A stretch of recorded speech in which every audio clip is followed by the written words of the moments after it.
Ommi ħaċċem pil-pulizija ġabet is-security. Tanna ġo restaurant neħin il-blindfold u qbat najjat. Għax Tamara l-iktar waħda strong u hekk. Imma deep down jien sensittiva ħafna. L-età beżak? Ħafna.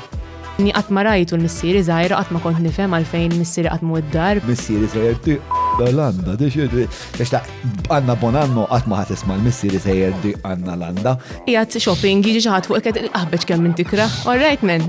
Ma minn żmien kelli eating disorder qawwija. Għax inċemplitli u qalt li isma' John Malija jixtieq tiġi l-podcast isni min John Malija. Lili, dak it-tip isni ħassejtni naqra nasib qatt matta eżatti l-istorja fuq social media li l-ewwel darba.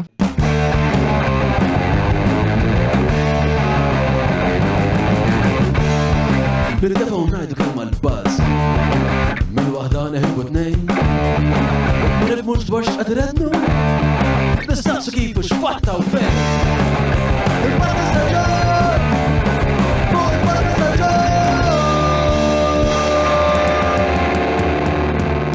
Mela, tlaqna. Merħba, ħbib tiegħi, l-lum fl-studio għandi lil-Tamara Webb li għal min forsi mhux daqshekk segwaċi tal-Instagram.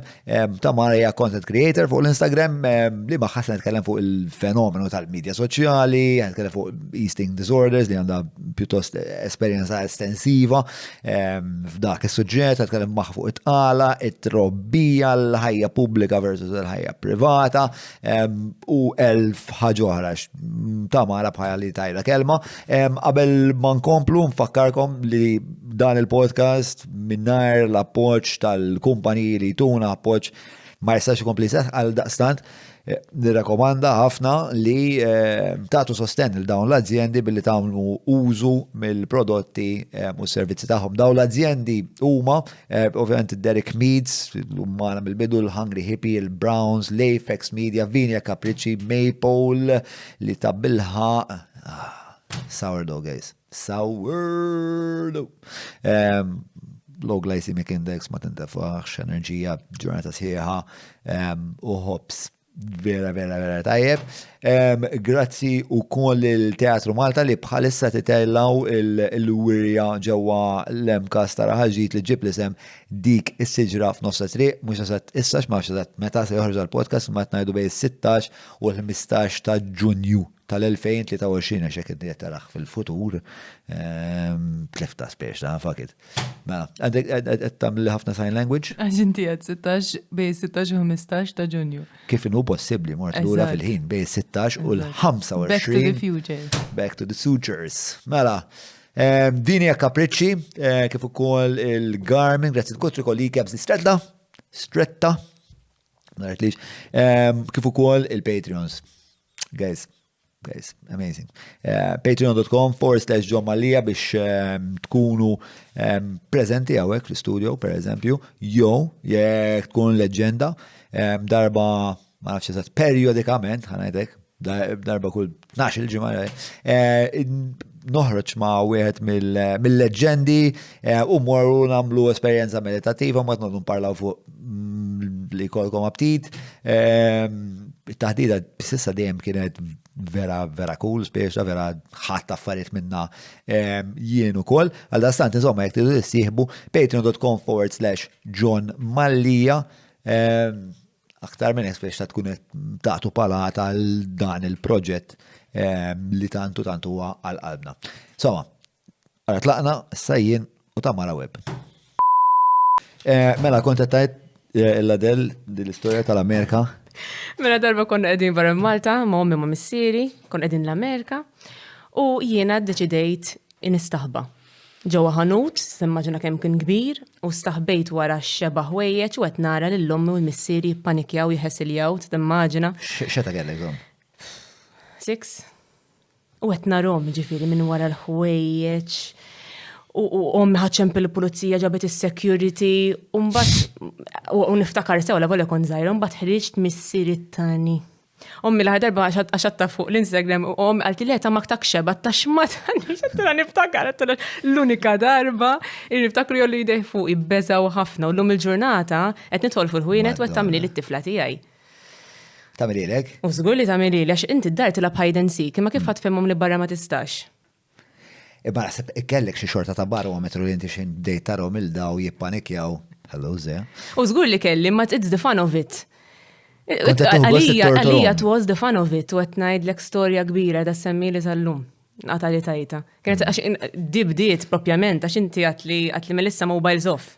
Għatlek mela stenna jgħani bat il-lommi, għax ommi tippanikja ħafna, jekk ma taqbadni xal 30 minutes ranka fil-ħodu, xin niftaħ għajnejja, għet iċċempilli, għatlu ħana jidila li għandi 3 sijat ma s-ċempilli għax tippanikja tibat il-pulizija.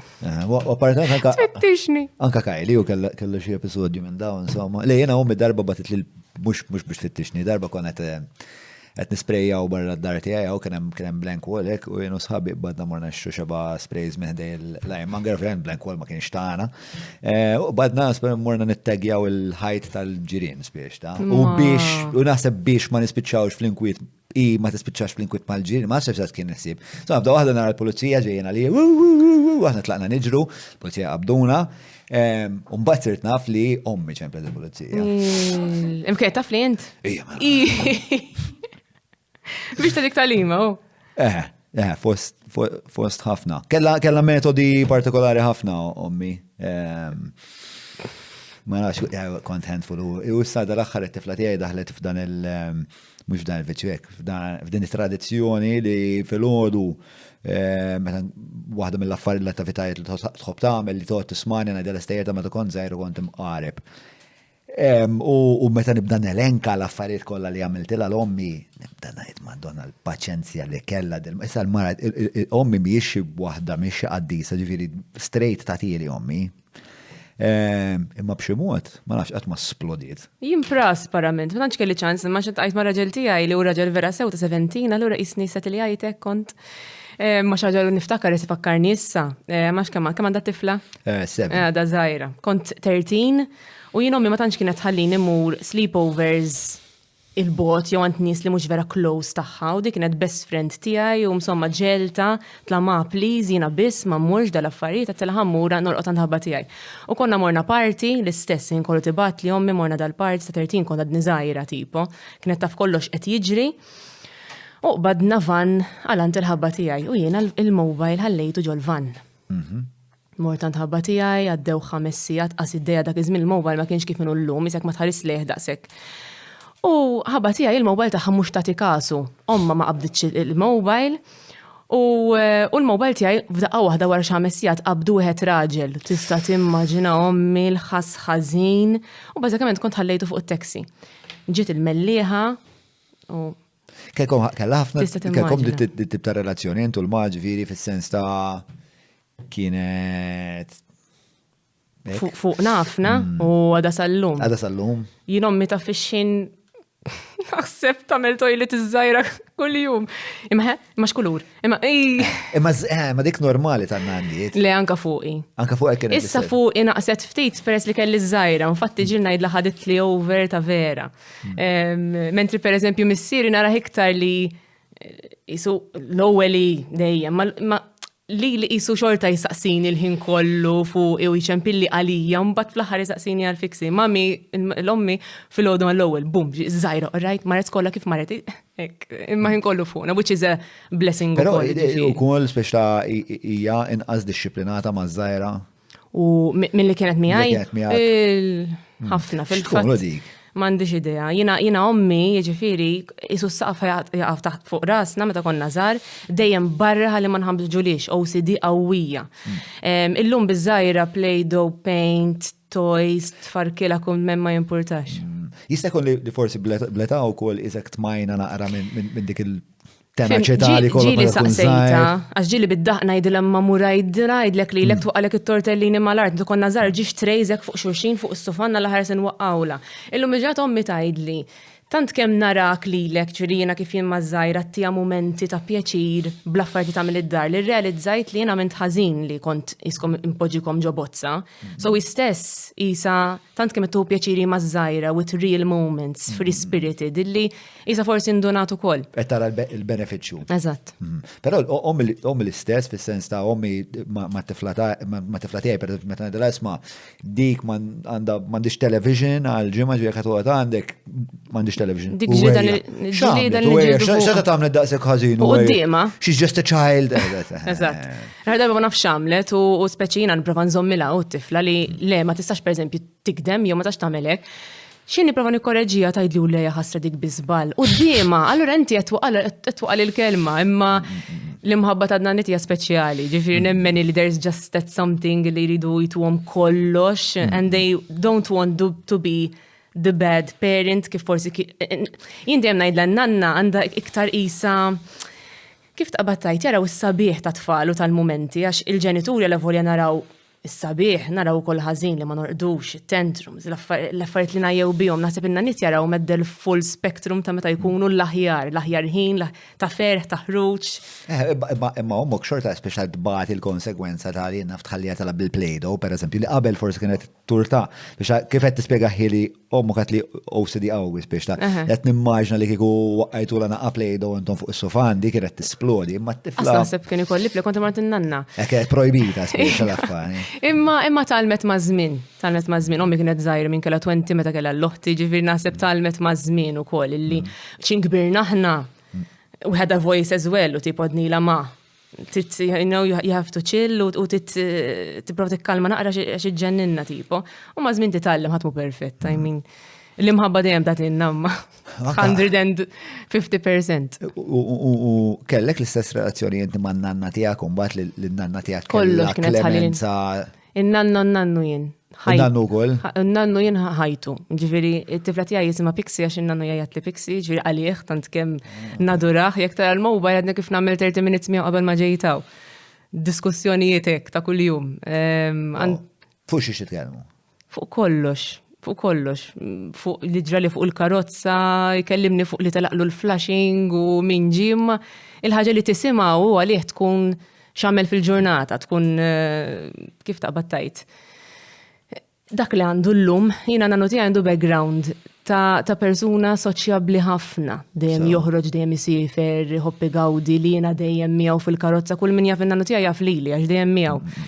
Umbat isek xin tikber, titlef naqra l-identità tiegħek u ovvjament taffetuhak u ma tibqax li tkun beżżan immens. L-età tbeżżak? Ħafna. Għalik innifsek jew tbeżżak għal min tħobb? Għal kulħadd tbeżżani, għax tant kemm in-nanna u nannu tiegħi kienu mimlin enerġija u niftakarhom ċari, ġifieri n-nanna konna mmorru shopping nixtru l-ħwejjeġ l-istess. U l-mami kienet tgħidlin bisser ta' xtrajt il-qaltit bħal ta' Maru jinħallija. Jekk ifaqa tifu hekk, konna vera close u għadna vera close għax it-tifla nkollu noħodha għandhom u ma nagħmlu xejn mingħajr xulxin. Imma li rajthom inbidlu li ma tax taqbad tgħidlhom jemorndu kafe meta trid jew li naf li forsi mhux se nerġgħu nsifru flimkien. Dawk ituna ħafna varu li f'ħajti biex ingawdi għax illum aħna hekk u xejn nikbru nkunu differenti jekk Alla jrid ovvjament nasu dik-età. Però huma xi jgħidu, titkellmu fuq dawn l-affarijiet hekk li biex ta' ifhimni tidheru isek. Le ma titkellmu fuq kif huma jinterpretaw dal-parti tal-proċess tal-ħajja. Jiena naħseb ħafna dwar wkoll l-affarijiet speċjal in-natura. Natura kif rax l-ewwel ittik kollox, ittik l-isbuħija, ittik il-gost u l-ferħ u l-enerġija. U bad bil-mod tibda toħodlok ħaġa. U toħodhom for granted, dik il-verità. Jiena llum pereżempju li forsi qed niġri mat-tifla u għandi s-saħħa, llum noħodha for granted, forsi teqret tajtajiet. Imma 20 sena ilu, 20 sena oħra jekk Alla jrid, 30 sena oħra ngħid illallu kieku tajjeb għandi dik l-enerġija. U ġieli imma titkellmu fuq dan il-proċess. Ma tkellimt fuqha, huma jitkellmu fuqha, ġifieri nannu tiegħi pereżempju jgħidli ma m'għadniex kif kont u ifhem in-nanna tgħidli buċċa m'għandix għalfejn nkellimha fuqha u jisni dak li jkun. Ma naħsibx li hija diskussjoni li isni ħanagħmel it-tajjeb biha għax there's no going back. Jekk jgħidli xewqa tiegħi li nibqa' nsifer u hekk ma nafx inħoss ħafna wisq. Ħabbat jitlu impedimenti ta' minna fiżiċi u hekk li. Kollox xina l-mami tiegħi jiġifieri literalment il-carer tagħha. X'qed għandhom il-nanniet? 80. Gbar. 80 plus. Ira missier, per esempio, missier għandu 70, però jgħidlek li dal-aqwa periodu ta' ħajtu. Għana x'mandux għalfejn mur ix-xogħol biex ta' juqgħod id-dar u missier bniedem li għandu ħafna interessi u forsi għalhekk biex sentejlu tallem l-Adobe il-Premiere, tal-editing. Wow. Sentejlu. Issa għanna jarma l-green screen id-dar. Dik sabiħa wis imma li tibqa' titgħallem jkollok hobby. Pereżempju nanu tiegħi huwa l-istess, imma qatt ma rid jitgħallem. Tgħallimni l-iPad u ċfiri joqgħod jfittex jagħmel ġurnata u jew joqgħod jilgħab. Imma tant kemm hu bravu, intelligenti li nixtieq li tgħallem iktar hekk il-computer pereżempju, għax kieku jkollu iktar żvoga l fejn tqum filgħodu u tibqgħu tkompli titgħallem bil-general knowledge li għandu. Imma fimni. Aħna ngawduhom kemm nistgħu. Importanti ma ninsewhomx hekk dik dejjem ngħidha. Ma nħomx for granted. Ħafna ġifieri pereżempju aħna bis-sajf li għadda pereżempju il-ġenituri tal-mara tiegħi għandhom ċertu limitazzjonijiet 80+ ukoll. Ma perswadejnihom biex noħduhom cruise. Sejn il-cruises ma taġobhom. Imma għalihom kienet vera esperjenza tajba x'inti fuq fl-istess binja speċi għandek it-teatru, għandek il-bar, għandek il-restorant. Eżatt. Kemm il-darba morna cruise magħhom. Għall-anzjani sibba kompromess tajjeb. Imma mbagħad eżatt jibdew jiġu ċertu komplikazzjonijiet li jibdew kważi jsiru dangerous l-affarijiet li jweġġaw jew jinnaf inqallhom xi ħaġa, tibda taħseb naqra iktar. Imma jekk eżempju muraw dex dejjem inġibhom miegħi, jekk hemm noħorġu nippruvaw nġorruhom magħna manka ċertu physical things happening, allura tkun aktar diffiċli anke biex titravelja bihom, imma Le, il-ħajja minn. Il-proċess tal-ħajja. Newden ħafna fuq. Forsi għalhekk il-ħin kollu speċa kull minuta li kolli li nkun imqajjem nkun qed nagħmel xi ħaġa vera ma naħlix ħin għax naħseb subkonxjament għandi dal-arfin li isma' din mhux għal dejjem. Terġgħu tajt jien għatejju, jiġifieri iktar u iktar biex ma ngħidx u jessa wara li mmut ikun hemm ħajja wara. Ma nafx, iktar agnostiku ma nafx, dak li lejna ngħix għal-moment ukoll, eżin anka l-ħares qed imut xi ħadd u dak li jkun jgħidlu ma Alla riedu jiena li jgħinha u rridu ħdejja. Taf kif jiġifieri the emotional factor is here, it's with me u rida miegħi. Imma dik il-ħajja u sfortunatament għal volja ovvjament diffiċ taħseb fuqha hemm irridu naslu. Jalla jkun iktar sin biex ingawdu, ma jien overthinker ħafna. Jien naħseb wis u minix ta' waħdi, għax jekk inkun waħdi naħseb iżejjed u nintilef fi ħsibijiet istess. Għaw xi ħadd bħali. Il-number one fans tiegħek. Jiena t-teżi ma' missieri fuq is-sufan jara t-television, ġifieri sa sejta fil-għodu jonħor ta'. Min fuq? Le, ma xorta tal-ġen ħassejt, nagħmel teżi inhu tiskanta jkun hemm dik someone physical li xi ħadd hekk jiena lija mniex qiegħda waħdi. U importanti għalik. Ħafna. Fil-fatt naħseb għalhekk nagħmel fuq social media qatt ma nħossni waħdi. Anke jkolli problema naqsama nirċivi kemm it-tajjeb kemm il-ħażin niddiskuti u nħossni qatt min waħdi. Minix ta' waħdi. Ġifieri inti għalik parti mill-fashionu tas-social media huwa li qed ikollok dil-konverzazzjoni ma' eluf ta' nies. Eżatt, dik ir-relazzjoni ta' komunità toġobni immens. Cool. F'kull ħaġa li ngħaddi minnha u anke jkun hemm affarijiet li nista' ngħin jien, ikun hemm affarijiet li jistgħu forsi jgħinuni iktar in-nies ukoll, ġifieri it works both ways. Imma li tkun parteċipi f'konverzazzjoni hija xi ħaġa li lilek tappellalek. Hija l-iktar ħaġa li lilek tappellalek. Fuq li nagħmel? Iva. L-iktar ħaġa. Isma' spjega naqra n-nies l-udjenza tiegħi li forsi tassew l-udjenza tiegħek. Aħna badna u bizna. Mela ħanajdek xi ħsibt jien sewwa x'inċemplit li u qalt li isma' John Malija jixtieq tiġi l-podcast isni min John Malija. Lili, dak it-tip isni ħassejtni naqra ma nafx. Narak kif din minn dik il-kelma. Charming. Le. Għandi kelma. Fitxu ili. Iva. Intimidating. Għall-ewwel hekk bdejt ngħid ma hekk intimidani, tgħidlix għalfejn għax issa waqt li qed nitkellmek u hekk ma nħoss xejn, imma narak hekk narak intelligenti, narak intimidanti, bdejt imma John Malija lili. Jien taqma dawk in-nies kollek bravi, intelligenti, jien se noffri tipo. Naħseb xi ħaġa kattilha wkoll fuq telefon, ma jien fuq ħankellmu tipo. Tant kemm qisni drajt bil-komunità tiegħi u forsi intu wkoll it's very similar what we do, int għandek podcast imma taf min huma l-udjenza tiegħi. Eżatt. You know your audience, allura forsi anke d-diskussjonijiet li inti tqajjem taf li huma l-udjenza tiegħek jien l-istess. Allura isna tant kemm għandhom udjenza differenti, bdejt ngħid imma jien. Kif ħajkun hemm l-overlap qed tajt. Eżatt. Le, ara jien għandi interessi varji, ġifieri one il-komunità.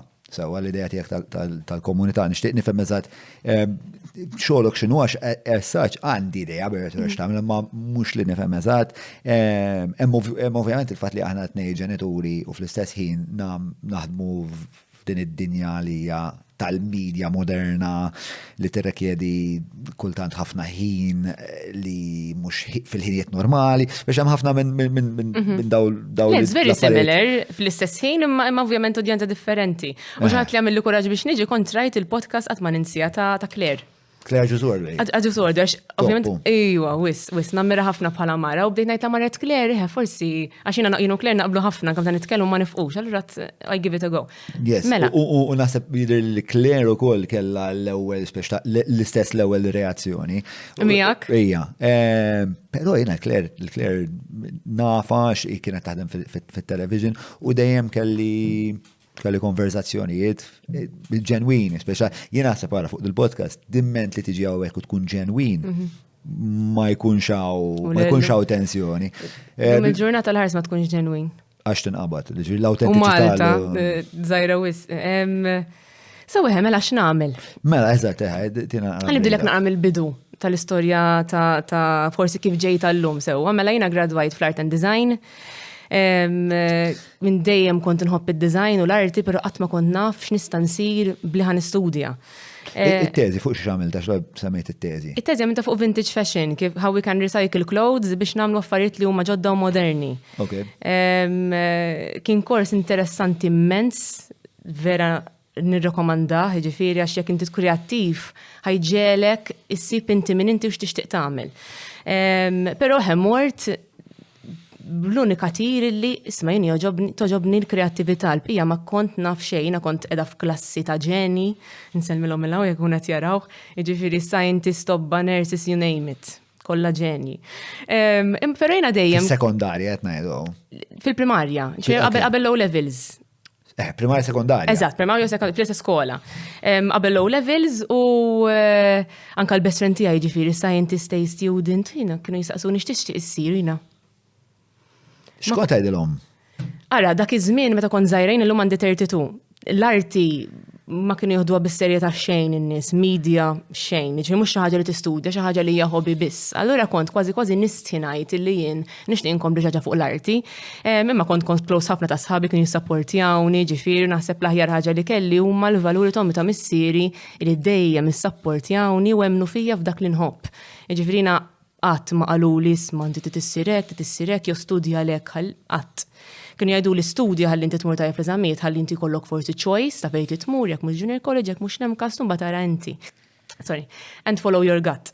U ma tkun mort l-emkas ġifieri minn dak li xtaqt jien u kont diġà turi qabel l-emkas kont diġà turi ċertu ħiliet. Minn dejjem kont inħobb l-arti, minn dejjem kont impinġi, kont nara xi ħadd anke pregnant kont niddiżinja l-biesi. Minn dejjem kelli dik il-kreattività, crafts kien l-iktar ħaġa li kont inħobb nagħmel, ġifieri minn dejjem kien hemm dak l-ispunt. U insomma tħart l-Art and Design u bħala kors jgħalmek ħafna kif għandek tiżviluppa prodott. Jiġifieri inti tiddiżinja prodott, tiżviluppa u mbagħad isek tidbieħu lil dawk in-nies li għandek quddiemek, konna ħafna presentations. U jiena kont nekselja ħafna ta' kif inbieħu prodott, inbieħu b'mod illi inġelek tkun taf għal fejn għandek bżonnu. It's very similar to what I do today, ġifieri joġobni tant kemm nemmen fih illi jiena rridek tkun taf għal fejn u prodott tajjeb, u kont I used to excel f'dik il-ħaġa.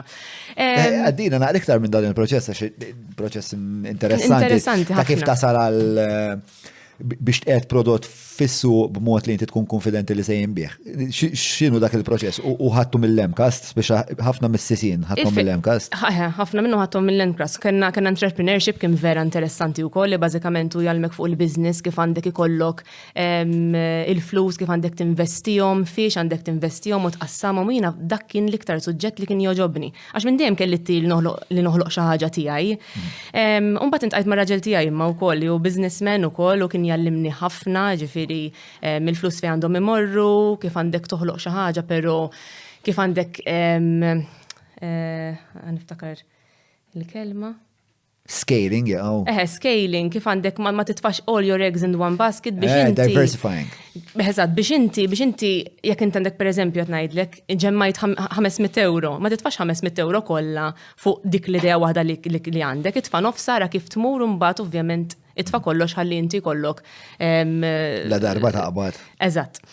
U kont niżajra ħafna. Imma mbagħad again, mux mal-low, inti mux mal-low għaxin toħroġ mill-iskola, ħataqbad u s-sir designer, tfaqqa subajk u daqsek, ġifiri. Niftakar kont mort nid-dizinjar kċejjen, kont naħdem ma' kumpanija u kont kitchen designer.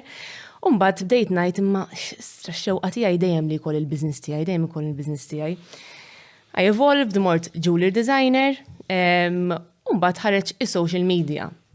U għat issa ċans tijaj, jina kont nħobnu ħafna ritratti, ġifiri kont fotografer u koll, fashion photographer, anka l-kors jgħalmek kif inti tkun kreativa b'dan il-mod, kull medium nandu xaqsam mal-media.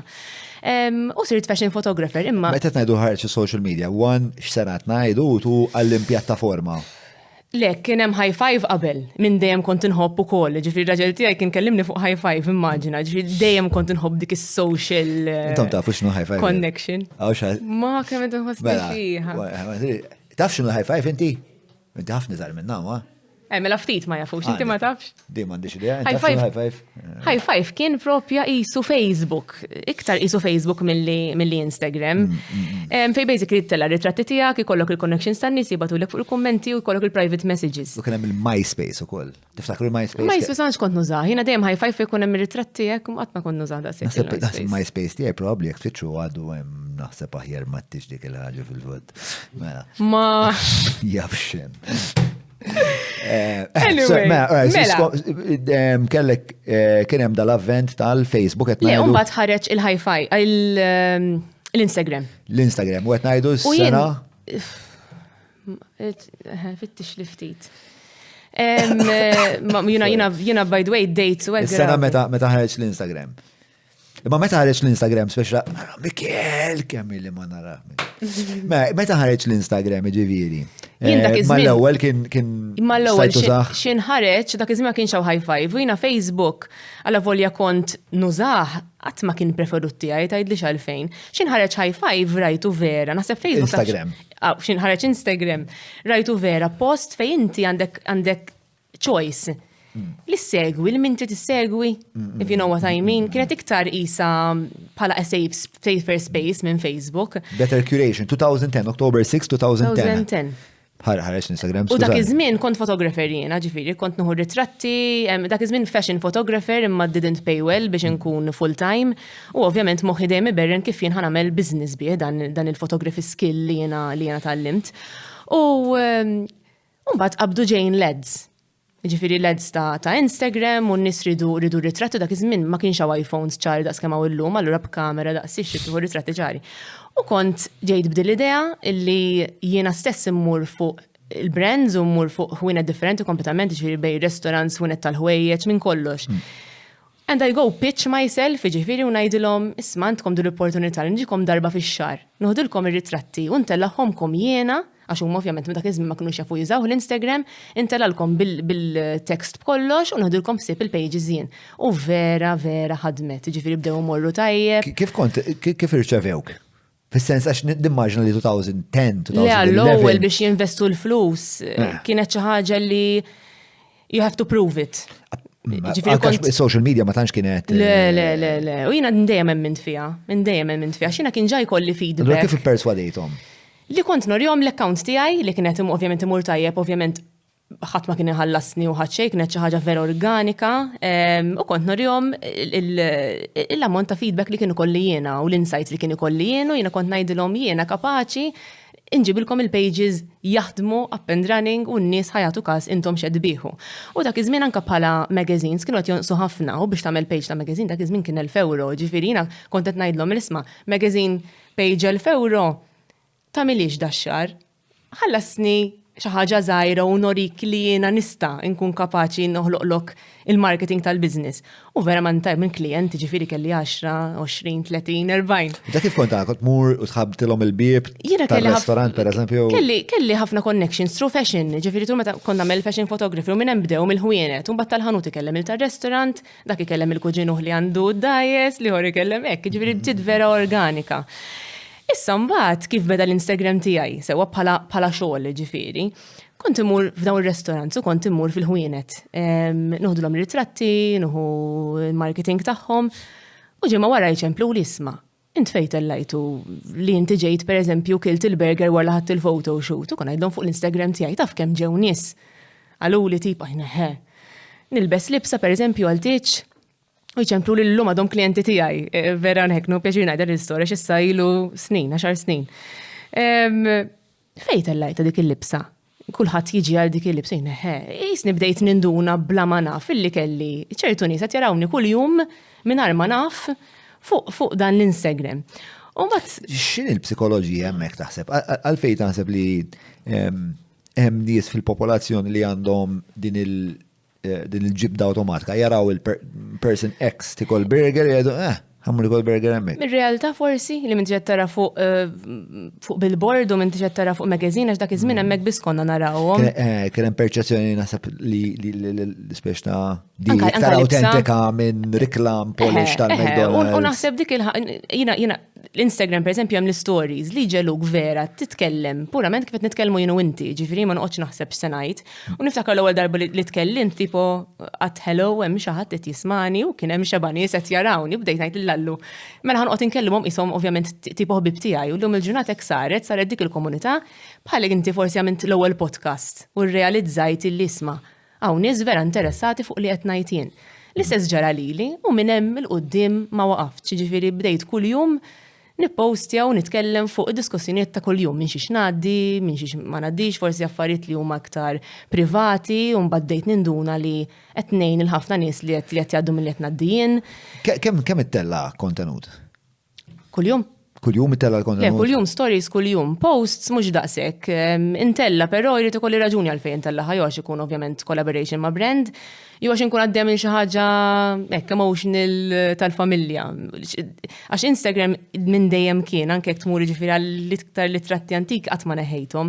Sal-iktar safar jiġifieri li vera ħadd pjaċir mal-familja l-mumenti, jien fissata fuq il-mumenti u l-valuri u li nerġa' mmur lura u kemm il-darba fil-għaxija ġifieri fissata fil-għoda ma nkunx sa norqod u nerġa' mmur lura. Qisu d-djarju tiegħi. U ma niddieqa xejn naqsmu. U anka meta kelli żgħira, pereżempju, hekk nerġa' mmur lura ta' meta kienet. Minn dejjem kellek minn meta kont żgħira kellek din il-ħajra li il-momenti b'xi mod tikkristallizzhom. Minn dejjem u ġiet minn ommi żgur. Għax ommi wkoll, minn dejjem kienet toħdilna ritratti, torjomna albums, u minn dejjem żgħira l-ena tiegħi qisha logħba noqgħod nara l-album sa meta konna żgħar. U noqgħod ngħid lill-ommi tgħidli l-istejjer ta' meta konna sifirna pereżempju, jew minn dejjem kont. U ġifieri inti tkun fir-ritratt. Kemm tfakkrek li tgħidlek isma' anke albums jekk ma nkunx fir-ritratt, irid inkun naf x'għamlu fejn marru ma minn marru, jien daw il-memorji li nibqa' niftakar nożhom ħafna. Jew ovvjament momenti li għaddew u missieri pereżempju ma nkunx naf x'in nara ritratt, ngħidha x'għamiltu pereżempju hemmhekk u tibqa' f'moħħi. Kursità, għax qisu hemm żewġ punti, hemm żewġ ishom nodes f'din il-konverzazzjoni li jista' jkun hemm linja bejniethom ma nafx. Li speċjal l-ewwel meta bdejna nitkellmu fuq ix-xuħija konet speċjal rajt wiċċek jinbidel ħasura oħra. U mbagħad fl-istess ħin qed tgħid li tagħmel minn dejjem kont akkanita li l-memorji żommhom. Dejjem minn dejjem meta kont żgħira kellek dal-għarfien li din l-esperjenza tal-ħajja mhux għal dejjem. Minn dejjem. Għandi ħsieb pereżempju f'moħħi li tibqa' timbra tal-dejjem kelli 6-7 u jiena strong bunny tal-familja sewwa, jiena kulħadd jgħid anke f'diskussjoni ma tafx l-ommijiet kif jgħidu l-kuġini għax Tamara l-iktar waħda strong u hekk. Imma deep down jien sensittiva ħafna. Allura ommi pereżempju rari ratni nibki, infatti t-tifla bħali u tgħidli Marelli bħalek vera strong, imma fl-istess ħin naf kemm jien sensittiva minn ġewwa. U għaddi niftakar kelli 6-7 u għammi kienet mura xogħol kuljum normali ġifieri, kienet tiġi fis-satej dak iż-żmien, kont inkun id-dar naqbad ritratt tagħha minn ġoqih ta' kexxun u ilaqas kienet tkun taf li hemm dak ir-ritratt tagħha naqbdu nagħmel is-sija, nibki, nħares lejh niżla li tinżel ommi minn wara x-xogħol għax kont naħseb li mhux reġa' ġejja. U hekk, u qatt ma tiela, qas meta tiġi ġifieri. Ek, il-ritratt ġol kexxun, aħsan jiklu ma, ek, kont nżom ħafna ġofija u illum il-ġurnata u koll nżom ħafna ġofija. Ġiri, inti kem kellek żmien hemmhekk? 6, 7. Ġa kellek kriżi esistenzjali, ġifieri hemmhekk kont ġa tifhem li l-momi mhux għal dejjem.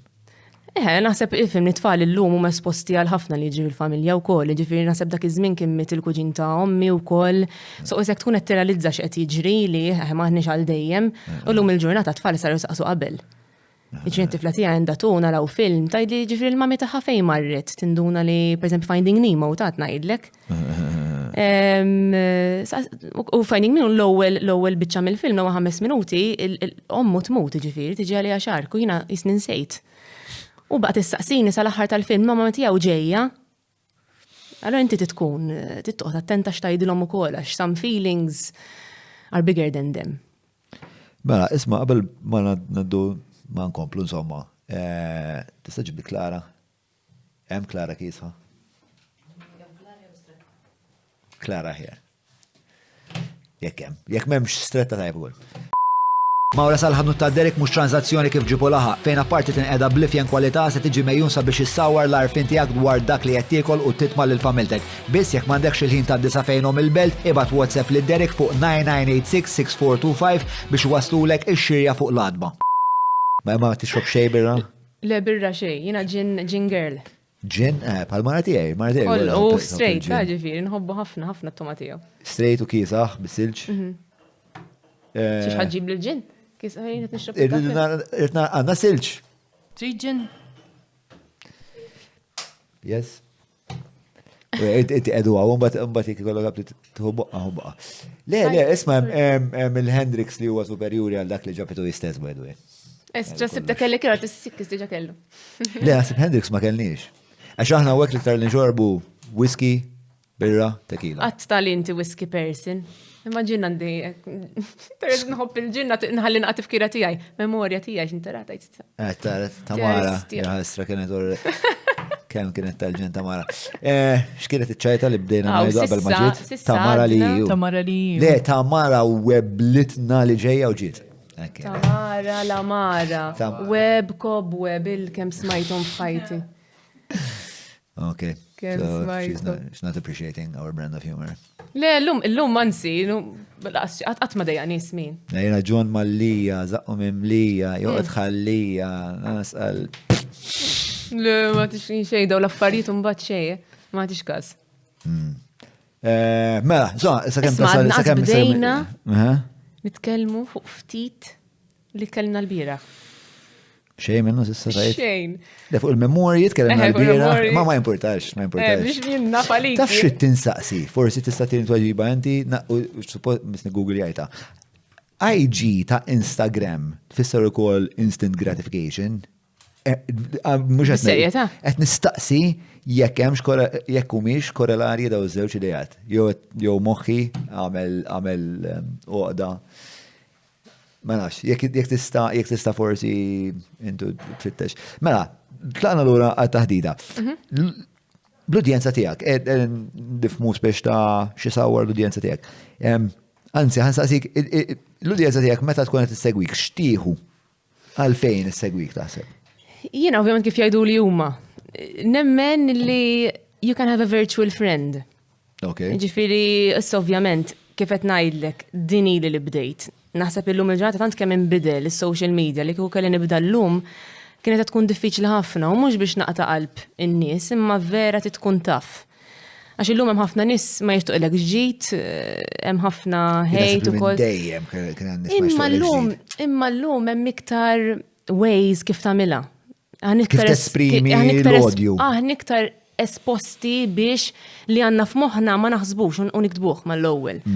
Hemm iktar freedom. Ġifieri nemmen li ġieli pereżempju naqra kumment mhux fuq ta' ġifieri fuq kulħadd, fuq social media in general, nibda ngħid tista' timmaġina lilek pereżempju xi ħadd jikdib kumment aħbeġ kemm min tikrah, ma tista' timmaġina inti qiegħed minn xi ħadd ma tafux. Qiegħed shopping jiġi xi ħadd fuq qed aħbeġ kemm min tikrah. All right men. Hekk, għal nibda ngħid imma in-nies meta jikdbu xi ħaġa kompletament out of spajtek, jisom biħdura, jamlu għak jikun face to face u xieħossu differenti meta ma tkunx Meta ġast tkun miktuba. Meta żgur li hemm memx biżejjed prossimità biex kun hemm konsegwenza. Allora spiex ma nafx tafx minnu Bill Burr, dan il-comedian, li jibda jitkellem spiex fuq road rage. Li spiex inti you go into road rage għalfej għax inti qed f'kaxxa li ħorf qiegħed f'kaxxa u tista' tajjed u tidaj, spiex mhux m'hemmx konsegwenza fil-verità. Naħseb fl-wiċċ imwiċċ naħseb hemm il-potenzjal ta' l-affarijiet tikrih. Forsi tgħidli inti tgħidli ikraħ, jien ngħidlek iblaħ, inti tgħidli le, biex nista' ngħidlek lura forsi. Lemma l-feeling li inti tajjar il-xaħat, li inti taf kif li tħossok ħażin, x'differenza fija billi tiktibha u billi tajda? Għalfej ma tajdix jien qed ngħidlek, qed ngħidlek ma tmurx supermarket u ma tajdx il-Matthew illa kemm inti tikrah. Ma fej jiktibha mbagħad. Għax naħseb fil-bniedem hemm din il-bżonn. Issa di qed ngħidu mhux tal-ikraħ dawk affarijiet żgħar ta' jien qed ngħidlek affarijiet bħal pereżempju meta kelli t-tifla affarijiet li vera huma sensittivi, taqra ċertu affarijiet. Anyway, kif kont qed ngħidlek fuq l-udjenza tiegħi ħanajdulek għax onestament. Biex inwieġbek naħseb li soċjalment il-bniedem għandu bżonn iħoss li għandu xi xorta ta' seta' u dominanza u jagħmilha din il-ħaġa billi jimmina lil ħaddieħor biex hu jħossu fil-ġerarkija soċjali b'xi mod iktar għoli. Issa fil-verità jekk hu vera jħares li s-sitwazzjoni u jgħid dak li qed tgħid int li jisma' jiena din niktibha ma' wiċċ imbiċ m'hemmx fucking ċans li ngħidlu.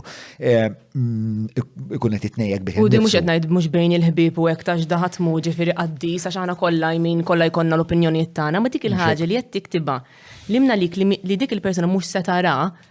Dik ma sax nifima. Nasab min jiktiba bit-tama li tara. Bit-tama. Mux dejjem, taħġi li kelli, per eżempju, storja vera ħelwa li kelli, per eżempju, kelli, ara, għajan nibdaw minn hemm għax jina vera persona pozittiva. 98% jien nemmen illi ħloqt dik il-komunità safe miegħi, infatti naħseb kienet waħda mill-biżat li niġi illum għax meta tħossok safe, you're at the right place. Nemmen li l-minet inkellem, ħafna minnhom jixtiqu l-ġit u jien nixtiqlhom il-ġit. Nitkellem fuq ċiri bla make-up xarjadnin u ma nagħtix każ, jisnet inkellem il-loħti. Nitkellem fuq affarijiet privati li nemmen li ħajjejnu ħafna nisa pereżempju bħal meta ma stajtx li jkolli iż-żgħira ma stax naqbad pregnant, kelli eating disorder. Affarijiet li ħafna minn nies ma jitkellmux fuqha openly, ħassemmija tara blog, ma mhux qed tara l-persuna vera għandha dik il-problema. U nemmen dik tagħmel il-ġid li isma' il-ħajja ħibsa mhux kollox perfett, mhux kollox wartu żgħar, hija naturali u dejjem nfakkar il-kull min qed jara kollox, ġifieri kull tip ta' social media li hija ħafna iktar naturali li xi ħadd jaqbad il-mobile waqt li jkun moment sabiħ, milli kun ma nimmaġinax naqbad il-mobile ta' nkun qed jienu r-raġel ġifieri għaddejjin xi battalja. Ġifieri wieħed għandu jkun matur ta' fuq dak li qed jara u matur fuq xi għandu jemmen ukoll. Issa, x'kont se ngħidlek fuq il-kunċett li tal-virtual friend. Eżatt.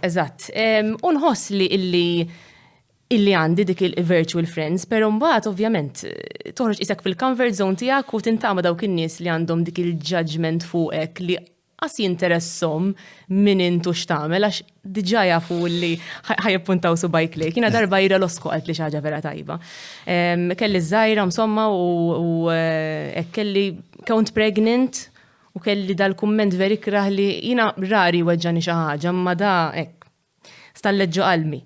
U kienet għalt li Tamara, għalt li min ma jħobbokx, għalt li ħafna bid-drabi sfortunatament qatt ma ħajkun iħobbok, ġifieri ħaj jipprova jsiblek. Żball fuq kollox. U dik isa żammejta frasi li jien ma sax nikkuntenta l-kulħadd. Ħadd ma joġob lil kulħadd, opinjonijiet kulħadd għandu differenti u isni dik baqgħet ħafna ġo moħħi li isma' jien ħankun jien Tamara dak huwa l-page tiegħi ħanajt l-affarijiet li naħseb li huma tajbin għalija jien, opinjoni ħanieħdu u diskussjoni nħobba, ġifieri anke meta xatt ikollu jekk qed ngħid xi ħaġa fuq il-ġurnata u minn xi ħaġa ħażina, nu pjaċir nieħu diskussjoni kostruttiva li ngħid tara vera stajta minn taħjar. Immeħe, illum il-ġurnata drajta filgħodu onestament naħliflek qasbis noqgħod naħseb għalija saret xi ħaġa parti minni li qisni qed nitkellem ma' ħabiba. Sar il-mod li tmexxi ħajtek. Ma nafx li mnaħanna nieħdu it-taħdida isek ġena f'sali fit-toroq, għax bej iswet badna taħdita tal-komunità tiegħek. Però mbagħad ukoll kont qed titkellem speċi skużani l-berra. Importax. Il-parti wkoll ta' nies li għaddu speċi ċertu ġudizzju fuqek, kif di tinnegozjax bħala persuna pubblika biex ta' ullum il-ġurnata aktar minn qatt qabel, lex qabel jekk kienna f'kontent għandna Bonanno qed taqra l-news ta' 8 u missieri sejjer għalla Landa, biex ta' għandna Bonanno qatt ma ħadd isma' l-missieri sejjer għandna Landa, imma jekk missier inserta qiegħed fuq l-internet illum il-ġurnata u intellajt video u missieri ktiblek inti għandna Landa, dik rajta u rajta b'volum kbir jekk kun hemm ħafna nies qed jagħmluha. Imma pereżempju dawn in-nies li jgħidu għax pereżempju fuq l-influencers li anka l-kelma jiena li ddejjaqni għax influencers saċ jista' jkun kulħadd jiena li l-influencer tiegħi huwa missieri jekk ngħidlek imbagħad ngħidlek l-istorja ta' missieri pereżempju tinduna għalfejn missieri huwa. Għalfejn turtak il-kelma influencer? Għax inti m'intix fuq il-pardu nitkellmu by the way, sorry, digressjoni żgħira, dak taf il-brakona ħanbi kien hemm Ryan kien jaħdem ma' missierek. Allura qabel ma tlaqt smajt ħafna affarijiet fuq missierek. Tajbin ħafna. Strongu. Yes. Apparentament xi 6'4" missierek. Ija, twil, raġel kbir, imma softi wkoll, tagħla volja għadda xi xadda. Mela, lex niftħu tal-kaxex jiena u inti. Dik ta' missieri bil-forse. Yes, żgur ħasseħ il-pa ta' Mara xi mument. Mela, li waħda nabdu. L-influencers. Għalfejn turtak il-kelma influencers. Anka semmi, għax naf li tant kemm hemm judgment fuq li anke xin jarawha miktuba, boom, attakki. Turtani ħafna x'inti. Fuq il-Patreon influencer jew ktibna? Le, kteb content creator ħjara. Lissa ħarġet tal-Patreon ġilmax. Orre. Imma għalfejn turtak influencer. Għax influencers ilhom minn dejjem. Jiġifieri inti influencer x'inhu? Illum il-ġurnata sirna nisimgħu l-kelma influencer u ngħidu influencer dik li tagħmel marketing u teleshopping fuq Instagram. Per eżempju, għalfej, għax inti meta inti jkollok volum ta' nies jarawk, ovvjament jikkuntattjawk brands li jennajta li huma brands li vera nissapportja, vera nkun inħobb u vera nipprovhom qabel ma nirriklamhom u daw l-affarijiet bħal possibilment l-sponsors ta' inti vera tkun temmen fihom. Però hija inti li trid tarek inti tinfluwenza xruħek mill-affarijiet tajbin li inti tisma' ġifieri jista' jkun illi influencer tkun l-ħabba tiegħek ix-xogħol. Li ġiet qalt li l-għallu kemm tiġini xali sabiħ jiena llum sipo ġini lix whatever it could be anything. U influencers ilhom minn żmien Marilyn Monroe qed insemmu anka meta konna naraw l-news, meta kont żgħira kont nara li kienu jilbsu xi suit u whatever, ġifieri dawn l-affarijiet ilhom. It is not just the influencer culture li hawn illum. Inti li kollok brand ambassadors jinnaf anka pereżempju kellek il-Camus sigaret pereżempju. Eżatt, minn dejjem kienet. Dejjem kienet. Però isa bla dubju dal-aħħar l-idea ta' influencer. Saret moda sa' u hemm ċertu settur ta' soċjetà li għal ċertu smerija, nkun sinċir, jiena ikun ġilli nisma' kelma influencer u nkun ftit apprensiv fuq għal-ħaġa. U speċta tajb li wieħed jistaqsi għalfejn, speċta inti taħseb li hemm nies li huma influencers li speċta m'għandhomx l-aqwa valuri u forsi għalek. Imma jina lek id-dejjaqni għax din il-kelma qisha tfajt il-kulħadd ġo basket. Isnina minix tamara jien influencer. U ċikka mhix Danita ħansemmija xabba tiegħi. Influencer, aħna maħniex meħla mos, taf kif ġifieri ma tax titfal kulħadd bħal minn hawn tobba tajbin hawn tobba ħżiena, hawn teachers tajbin teachers. Ix-xilja tiegħek jew l-istarrija tiegħek hija li hemm ċertu influencers fil-kategorija ta' influencers li taw reputazzjoni ħażina lill-influencers mal-popolazzjoni ġenerali. Jista' jkun, però jien naħseb iktar importanti minn hekk għandu jkun il-viewer. Jiġifieri inti, x'interessak? Inti minn se tiġi tifollowja li John ħatara l-affarijiet li ħanajdlek fuq ta' tfal u poti training u affarijiet forsi lek ma jinteressakx, imma forsi xi ħadd ieħor jinteressah. Jien naħseb iktar dak li jkun li qed jara għandu jkollu dik il-maturità lil min qed issegwi. Jekk inti mhux qed jagħmellek mhux qed titik valuri għalik dik il-ġurnata l min qed issegwi, għandek unfollow button kbira daqshekk tiffollowjax. Jiena nagħmel hekk ukoll. Xi ma jfissirx li jiena content creator u nħu pjaċir nagħmel dal-affarijiet għandi tfulfills mi għandi l-passjoni għaliha li kulħadd wan ħajfimni u nkella jien ħanifhem il-kulħadd, kemm il-darba minn unfollow. And it's okay. Għax inti l-ħares tolqot il-kulħadd, jien ma nipretendix li jien nidħol fuq Instagram kulħadd ħajħobb dak li nagħmel l-ħares. X'qas jien ma nħobb dak li jagħmel kulħadd. So, il-viewer irid isir iktar matur fuq dak li jara u jażel iktar fuq in-nix li jħobbu. Però, għara forsi jek tikkonkorix ma l-idea. Jiena naħseb li, speċa meta rajt il-kontenut tiegħek, kien kif qed inti fuq ħafna affarijiet li għandhom x'jaqsmu ma' trobbija ta' tfal, ħafna affarijiet li għandhom x'jaqsmu ma' self-esteem. Nistqar li anke dal-għodu speċa stembaħtek naqa' burda ta' zoppek, ta' zibel.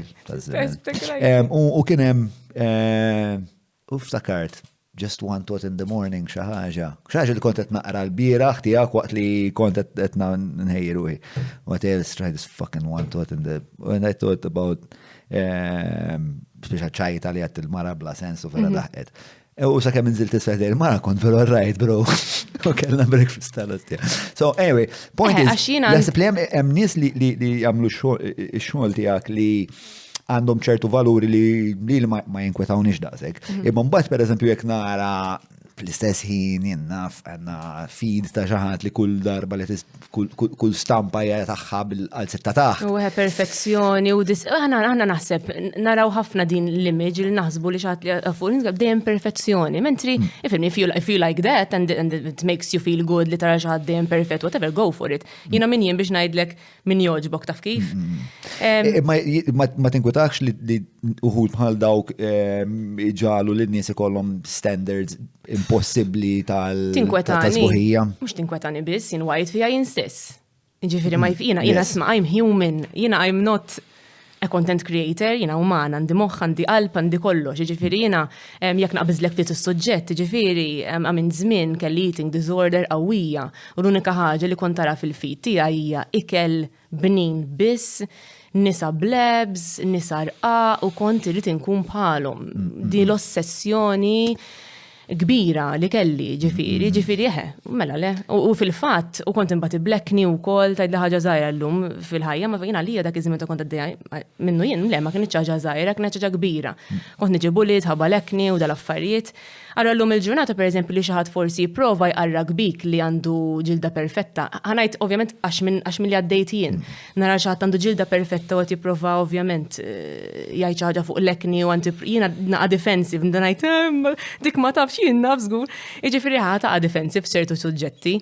Imma importanti li wieħed anka llum naqtaw ħafna ħin fuq il-mobile pereżempju li jara xi ħaġa naqra pożittiva li lilu ħajġelu jħossu li qed jirrelata miegħu dak il-bniedem. If it doesn't make you happy, don't do it. Fil-fatt qabel ma ġejt inti bdejna speċjalment tħaddu fuq l-effetti tas social media in ġenerali u konna somma qegħdin erba' jiena del Kylie u Mark u għattelhom u naħseb Matthew ukoll.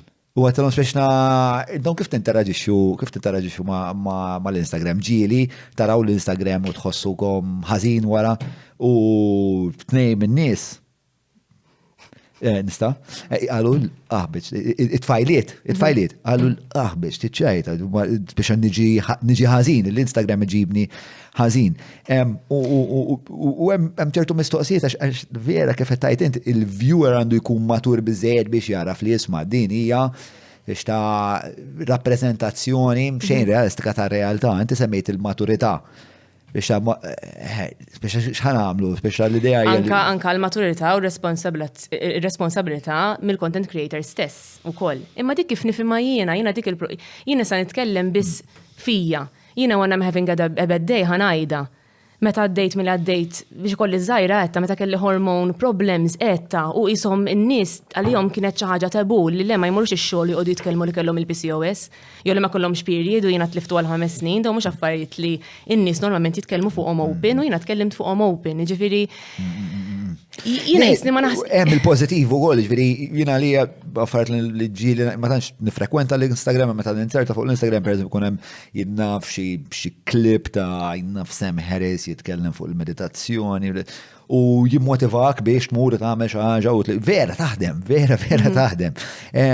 Però isu hemm dan il-bilanċ u naħseb li peress li huwa fenomenu ġdid modern ta' żmienna li għadna ma fimniex eżatt kif għandna ninteraġixxu miegħu. Għax isu lotterija jista' jkun ħadħossok vera tajb, jista' jkun ħadħossok vera jien ma tantx jagħmel effett negattiv onestament.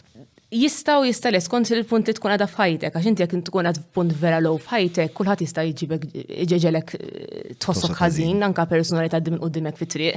I mean jiena l-iktar li ħassejtni f'ħażin f'ħajti, pereżempju ma sajtx inqabad pregnant u nara l-kulħadd ta' madwari pregnant. Social media kulħadd jgħid li pregnant pereżempju. Imma mbagħad mela tbatejt jien, imma mbagħad għatina pregnant. Weġġajt in-nies jiena għax huma jistgħux jinqabdu pregnant, vera tkun f'mindset li dik hija ħajtek u dik hija ħajja ta' xi ħadd ieħor. Issa ovvjament the job itself brings perks imma bħalma jobs oħrajn iġibu perks ukoll. Wieħed irid jifhem li sar huwa xogħol modern. Huwa marketing, huwa xejn in-nies jippruvaw ma jifhmux x'inhu x-xogħol għax it is an actual job. Bit-taxxa b'kollox hawn min ma jħassux taxxi. It is a job, ġifieri dan huma meetings ma' klijenti huma affarijiet professjonali, ikollok marketing plans għal kull klient li jkollok. Ġifieri inti is-sinsla kummerċjali ta' dak li tagħmel int huwa marketing. It is marketing. Instagram minnu fih naħseb huwa marketing, però il-bażi tal-page tiegħi mhijiex just marketing, ġifieri it's more of being there, being a friend, kif għatlek inħobb il-komunità. U naħseb li jinta mill-differenza u koll li bdejta. I got used to me being there as Tamara, physically, fimt? Ġifiri, mux biss, ġifiri, mux kull min jiġi għandi, għansina nirrifjuta ħafna xogħol. It's not about that, ma jinteressax. Kif tagħmel biex tażel prodott li ħatkun komda li speċanti tbieħ? Jew ġan kun nużax. Ġifiri ġiri anka nkun orejtu minar ma jkun ovvjament reklam, il-brand il-lallu hever tużaħ mela ħdem maħna, speċi namlu marketing plan, ovvjament ta' inti kif ħatu rieħ. U daħlu fil-ħajja tijak, kiena kull manuri, huwa kollox li jidħol verament fil-ħajja tijaj. Den again, nitkellem fuqi, ġifiri affarijiet illi naf milux, per eżempju, approachatni brand ta' soft drink. I'm quite of, anzi, I promote a very healthy lifestyle, ġifiri, u nifoka ħafna fuq. Allura, immaġina jien fil-għod najdu maċ il-lum bis-soft drink. Emmek jiena ħanitlef it-trust ta' dak li jkun u anka l-klijenti noqgħod attenta ħafna emmek hemm jiena involuta. Ġifieri jekk pereżempju klient qasu ċertu fuq is-servizz li jagħtihu, hemmhekk jiena qed nitlef il-fiduċja jekk ma jkunx tajjeb, ġifieri nipprova ħaret inkun ċerta li jkun tajjeb u li kieku nibdej hemmhekk ngħid kieku nirrekomandah l-oħti. Mela rajt, unkol ommi ġifieri tibsbiċa tuża l-prodotti tiegħi, it's lighter than what people think naħseb ukoll, ġifieri imma again, it depends il-min ħatara. Ġieli kont nara xaħat barrani pereżempju u kont nara kull filgħodu ma nitlef xejn tagħha mbagħad qisha kibret ħafna. Isa kabret naqra rasa u unfollow jajta. U saret eżaġerata għalfejn dejjetek. Le, il-kontenut imbidel, ma baqax fokat fuqa, ġi fokat fuq il-biznis tagħha, dis multi-million business u jisu dimotivatni f'daqqa waħda fil-li kienet titkellem fuq l-affarijiet tal-ħajja kif inħobbien, ovvjament għax dan il-latajjien, imbagħad hemmhekk forsi hemm business women li iktar ħajler taraw mal-kontenut tagħha llum. Għalhekk dejjem ngħidek skonx pożizzjoni inti tkun f'ħajtek. Imma minx unfollow għax jiena m'għandix grazzja magħha jew għax għandi personali, it's just I didn't resonate at that time. Illum jiena resonate ma' ommijiet li kollhom it-tfal għandhom it-tantrums jew kif ħajlaħqu mal-ħin jew hekk. Il-biċċa kbira ta' nies li jsegwuk nimmaġina huma nisa. Iju, 90% immaġina. Immaġina, u fil-meta rajt il-kommenti. U l-irġiel imsiken fis-sodda, jismaw niqret, u nitkellem. Għax ikunu ħdej il-mara waqt li huma. Ġieli kolli xi ħadd iġibu jgħid li Tamara. Jgħidlu iju. Jien kolli l-istess ma bin-nisa. Fis-sens id-nisa jiġu fuq jgħidu li dejjaqtni xmin. Għalkemm jidher insomma le. Il-raġel tal-president ma tantxu fenti l-ex-president jisimha ta' Mary Louise Colero għax tisma' ħafna u ma tiħx kultant. Leħinna hija. Ma għandi business ukoll? Ħanaslu hemmhekk ukoll nixtieq li forsi tant badna truf ma qasna. Mela, jien naħseb din l-idea jien naħseb li marketers bħala in ġenerali speċjalment iktar madda żmien il-popolazzjoni dejjem saret iktar xettika mill-marketers. Għax inti iktar madda żmien iktar bdejna nifhmu x-xogħol ta' marketer x'inhu. Naħseb li ġraw ċertu affarijiet, partikolarment fl-istorja reċenti tal-marketing, per eżempju, għamx intix familjari, per eżempju, fis-60s, il-kumpaniji tat-tabakko kienu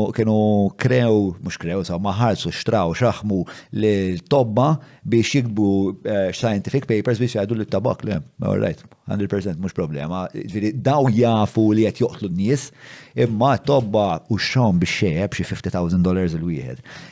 U dawk il-momenti, dawk jitlu fil-kollettiv tal-midem. Allura, ikun hemm ċertu livell ta' xettiċiżmu automatiku għal kull meta xaħat jiprofaj biħlek xaħġax. Le, infatti, dik intom speċta għandkom dak il-barrier of trust li għattajt inti li huwa speċta automatiku minn nies meta ta' ma tippruvawx din il-ħaġa. Naħseb intuitivament tiskatta xi ħaġa anke jekk inti tajda bl-iktar intenzjonijiet b'sinċira, diet provat fottini u Ifhem illum il-ġurnata n-nies ishom naħseb saru iktar jafu wkoll bih, ġifieri ma tantx kif taqbad tajt saret iktar authentic il-ħaġa, imma li tara l dak li persuna juża, it's a bit different milli tara f'ġol ħanut ħanajtek.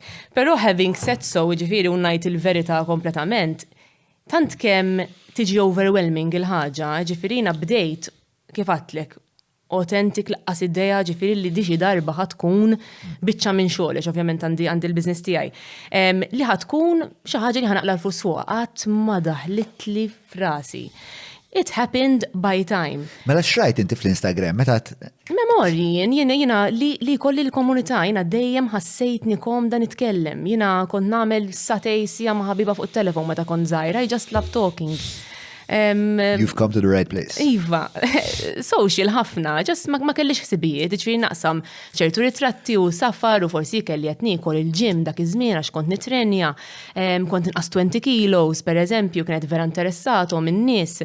Dik il-validation isek li ara hello, good morning, għat illallu proset vera, illallu li ma naqbilx ta' ħadik, dik il-komunikazzjoni toġobni ħafna. U ġrat naturali ħafna, issa ovvjament wasal periodu li qisu kien sentejn ilu f'żmien il-COVID fej it was overwhelming. Kull brand, kull kumpanija riedet tuża content creator għal marketing tagħha. L-email, kollox mifquh. Li jiena kelli literally nieqaf u naħseb u ngħid le. Ma nistax naħdem ma dan niskolla, minn żball li ġifieri minnhom bdejt nħuwis xogħol mhux għax ma nemminx fihom għax hawn ħafna brands u ħafna nies għandhom bżonn push biex huma joħorġu l-brands tagħhom u biex ibiħu l-affarijiet tagħhom u nies tajbin anke local businesses li nħobb ngħid minn qalbi, hemm ħafna vantaġġ tagħha, imma kont ħadd wisq xogħol. U actually ġie missier għax missieri dejjem ċempil qalli oj għandek wisq hawn għalli klijenti qalli titlifx lek innifsek. U neħejt nofshom. U kien ġa kellek il-pixie ta' żmien? Naħseb kienet le ftit qabel. Ftit qabel kont pregnant ġifieri. Kont ġa pregnant? Kont pregnant eħe. U x'inqalli hekk qalbi ħebritni qatt jiena qatt ma rrid nitlef lil nifsi għal xejn. La l-flus, la l-fama, għal xejn. Jew ħajarawni għal nifsi, jew inkella jistgħu ma jarawni xejn, inkella jekk titlef il-purpose u jekk titlef dik il- jekk nitlef għalfejn ħobna mela, tħatiġi xogħol biss. U jiena nħobb nagħmilha mhux għalhekk, nħobb nagħmilha għax inħobb in-nies. Minni anke barra min jintaqa' miegħi li ara inti hekk live ukoll tobb titkien iwa minnek. U inti ġieli ma tlift lilek innifsek, biex ta' spjegajt li l-eating disorder. Ma xiex nitħattu naqra fuq kif bdiet, għalfej bdiet. Mela, infatti il-ġurney l-ewwel wieħed li ħriġ ta' xina għandi il-ġurney li kien bażikament punt fej ħassejt nitlift lil nifsi kompletament. Jien li ma' raġel tiegħi mindu kont 17 u meta kont qisu 21. U kien l-ewwel boyfriend tiegħek jew Le. Ma kienx l boyfriend tiegħek. Imma hekk bdejna serju, I knew he was the one, how cheesy as it might sound. Imma veru, minn dejjem. Kif taf? Kif kont taf? Intuizzjoni jew kien hemm xi ħaġa li għamel? Jiena I love good guys. U ma l-ewwel ndunajt li bniedem bis-sens, bniedem li jrid jikber, jidni nikber miegħu, kull min intaqa' miegħu iħobbu dal-bniedem, dejt ngħid this is the person li jiena nixtieq qatta ħajti miegħu mal-ewwel. Kien love at first sight, għalla volja vera naf li forsi nistemek għal ċertu nies, għax noħti dejjem tajt iskom bolo. Xi kostitwixxi a good guy? Friendly, dejjem kien jirrispetta x'joġob lili, mhux jipprova jmexxini f'punt li jritu f'ħajtu. Nieħdu pjaċir ħafna flimkien, kien iħobb qatta ħafna ħin miegħi, nitqu ovvjament konna żaru 17. Ir-relazzjoni ta' bejhom u missieru, il-fatt li kien ambizzjuż ukoll kienet tappella. Meħem, nifimni, kont għad nizajra wis biex nifhem isu fej kien sejjer ukoll, ma minn dejjem kien ambizzjuż. Ir-relazzjoni kellu mommu, kemm iħobba jien minn dik tagħmel ħafna fraqek li konna raħ li jadura, konna jtmela ħajkun kapaċi jħobb mara oħra taf kif. Id-diskussjonijiet kollox li kien jgħinni fl-iskola, jiġi għalija, paċenzjuż, daħq sfrenat. We had the same views of life. U fimtu li ħataqbdu l-istess modija. Eżatt, 8 feet. Ovvijament għadad nimur skola dak iż-żmien kien wassanni, ġiri dan il-pocket money u kol daqshekk kont għadni ġifieri żgħira 16, 17. U ikbar minnek? U 3 snin ikbar minni. Sewa. Dejjem kien matur ħafna dejjem kien matur ħafna. Anka kont sempliċement isek tkun taf minnu persuna anka tisimgħu fuq il-mobile ma' xi ħadd. Dek, kien jitkellem dik il-grazzja u għadu, kull min ta' għamja anka klienti tiegħu pereżempju, il-ken irridu, kulħadd hekk.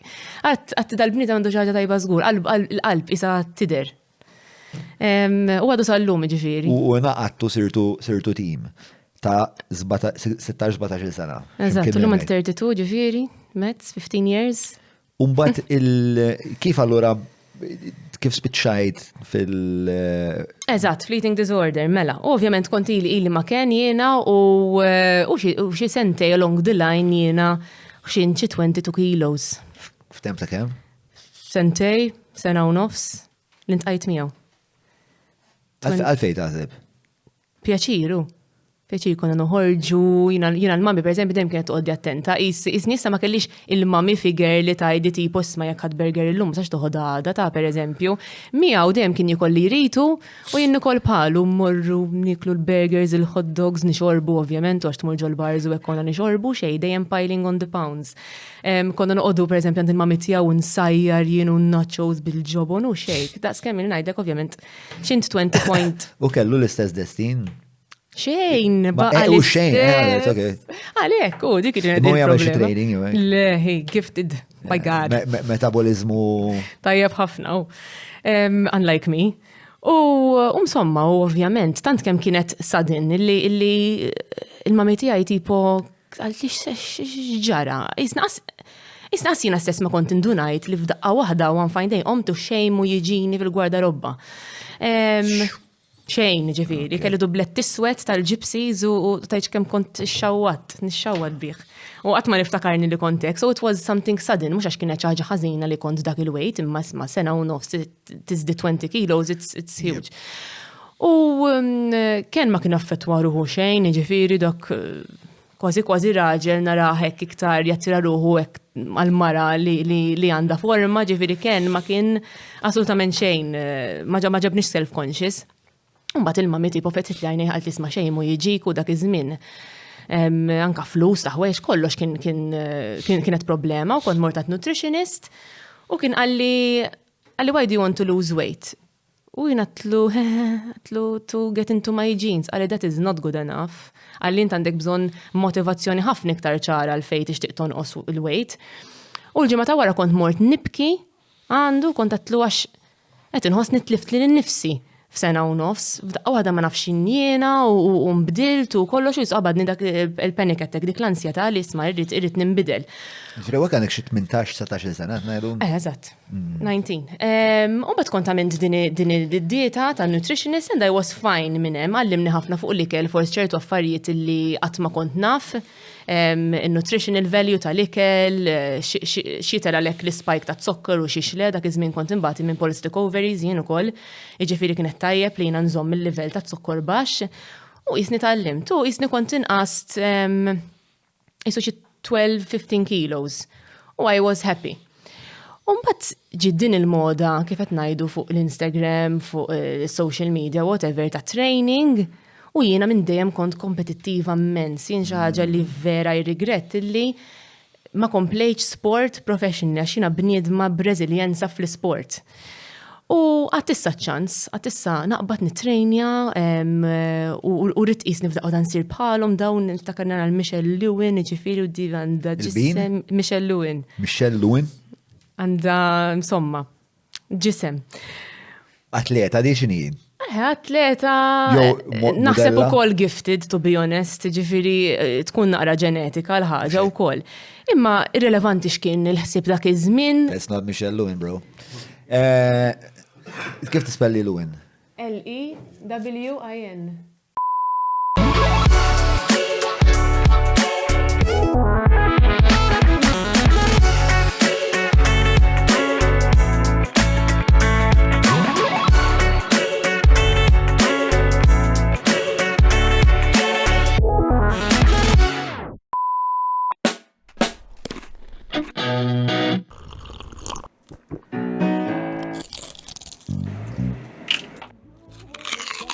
Know your food.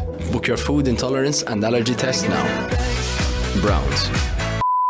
Kien hemm bil-voga, ġifieri li f'daqqa waħda kulħadd beda jidher perfett b'da lebs jitrejnja hekk u jiena rrid hekk għattilek jista' huma nista' jiena tipo bad nitrejnja u vera kont tajba fit-training jiġifieri għamilt improvement qawwi. Imma fejn ġi l-iżball mbagħad inbdilt fit-tajjeb għaliex għajmi bdejt nidher aħjar. Ma kull kompliment jien rrid niġi irqaq aħjar, ikolli iktar ebs, ikolli iktar hekk, nifissi iktar fuq iktar kull kumment illi l-bniedem jagħtika xi soċjetà diki. Meta tonqos, they're going to praise you, tgħidli x'inhi, ġifieri, u meta kont issa ngħidlek imbagħad kif da meta tixxien ħajdulek xorta, ġifieri hemm dik il-ħaġa fejn we glorify min jirqaq biss. Hemm dik il-ħaġa fejn qatt ma smajt ħaġa illallu kemm irqaqt kemm sirt pulit, pereżempju, dikka jiena nipprova ma ngħidha qatt għaliex jiena naf x'kont inħoss meta. Inti tibża li meta tgħidha lil xi ħadd tista' toħloq ċertu feedback loop negattiv kważi. Eżatt, illi ġelu jiffissa iktar li hu ħafna nisba' hekk.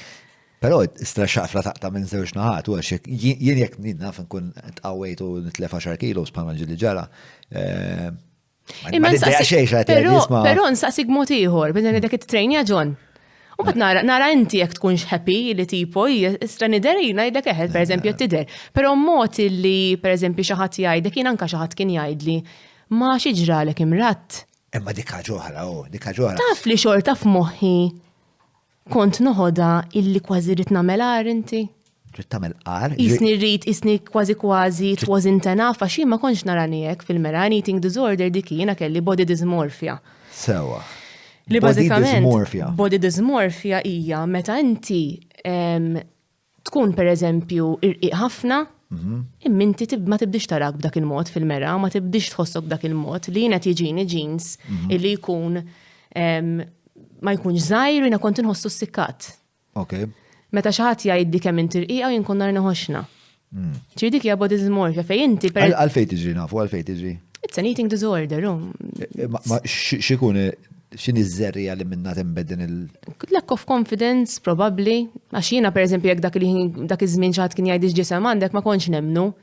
Alla volja kon nieħu ritratti ġifieri minna li għalien konfidenti, ma dibdaw ma kontx. U hemmhekk fejn tidħol eating disorder li inti qed tipprova iġġib il-komplimenti u xaħat li jisu inti qed tagħmel xi ħaġa tajjeb, ma dibdawn inti tkun taf li m'intix qed tagħmel tajjeb. Qed nifhem sew li speċi jkollok bżonn kważi dieta ta' komplimenti li l-ħin kollu tkun qiegħda fuqha biex tkun ma taqbdek x'anzjetà. Kif? Fis-sens li għax inti qed ħafna affarijiet u tipprova naqqadhom għax qed tgħid li tmur tieħu r-ritratti biex imbagħad naturalment nimmaġna tellaħhom fuq l-Instagram u tuħu l-applaus virtuali. Però minkejja li kont qed tieħu l-applaus virtuali. Ma taf għalfejn dak l-applaus virtuali. Sa tispjegali. Biex inti tħossok li dak li qed tagħmel huwa ta' benefiċċju mhux li qed tagħmel ħsara, li jiena kont qisni rrid il dak li jkun jgħidli prosed biex jien ninsa li qed nagħmel ħażin lil nifsi. Ġrid kont konxa li qed tagħmel ħażin lilek innifsek fuq liema livell. Inti deep down tkun taf la tkun trid toħroġ pereżempju, raġel kien jgħidli hemm noħorġu ma' sħabna ngħidlu le, darba pereżempju għandi storja biex forsi tifhem naqra iktar ukoll kien il-birthday tiegħi konna morna Istanbul u kien ħariġni f'restorant vera tajjeb, kien vera looking forward il-birthday tiegħi milli blindfold. Tanna ġo restaurant neħli l-blindfold u batnajjat. Ġifiri, batnajjat meħtlu inti taf li ma nistax nikol dal-ikel, taf li jena ma nikolx nan-bretta. U raġel tijaj baqa speċi ċassata, d ma nafx kif baqa miħaj, ġifiri, għax xena li għamint kienet kbira, ma min forsi bati bl-ansjetà jew forsi depression jista' jifhem li ġili tajt u tagħmel ċertu affarijiet fejn ma tkunx konxju li qed tagħmilhom. Illum il-ġurnata jiddispjaċini li għattom u dispjaċini kemm maħriġt u dispjaċini kemm gdibt, per eżempju, li jom mistaqsini xkilt u ngħidilha rep u mhux vera. U l-lum tant kemm ommi baqgħet bit-trauma li baqgħet staqsini l-lum, jiena isni. Illum thank God I've overcome it, imma l-lum tipo neħel, mhux se temminni, għax miskina tant kemm għaddejnija għaddejta minn trauma kienet tarani. Il-ħsara li taħseb il-ħsara li kont qed tagħmel dak iż-żmien u kont konxa li qed tagħmel kien il-fatt li ma kontx qed tkun soċjevoli. U tlift il-period li huwa ħaġa kbira li tagħmilek mara. Pero tant kemm kont ossessjonata illi f'moħħi kelli illi m'għandix bżonnu. Kien hemm element ta' jisu li tikkastiga lilek innifsek għal xi ħaġa. Kastig kont ħattu. Għax ma stajtx ikolli tfal, ġifirina mort għand gajni biex konna żewwiġna mort għand gajni u kien qalli sorry ħanġi l-motion issa.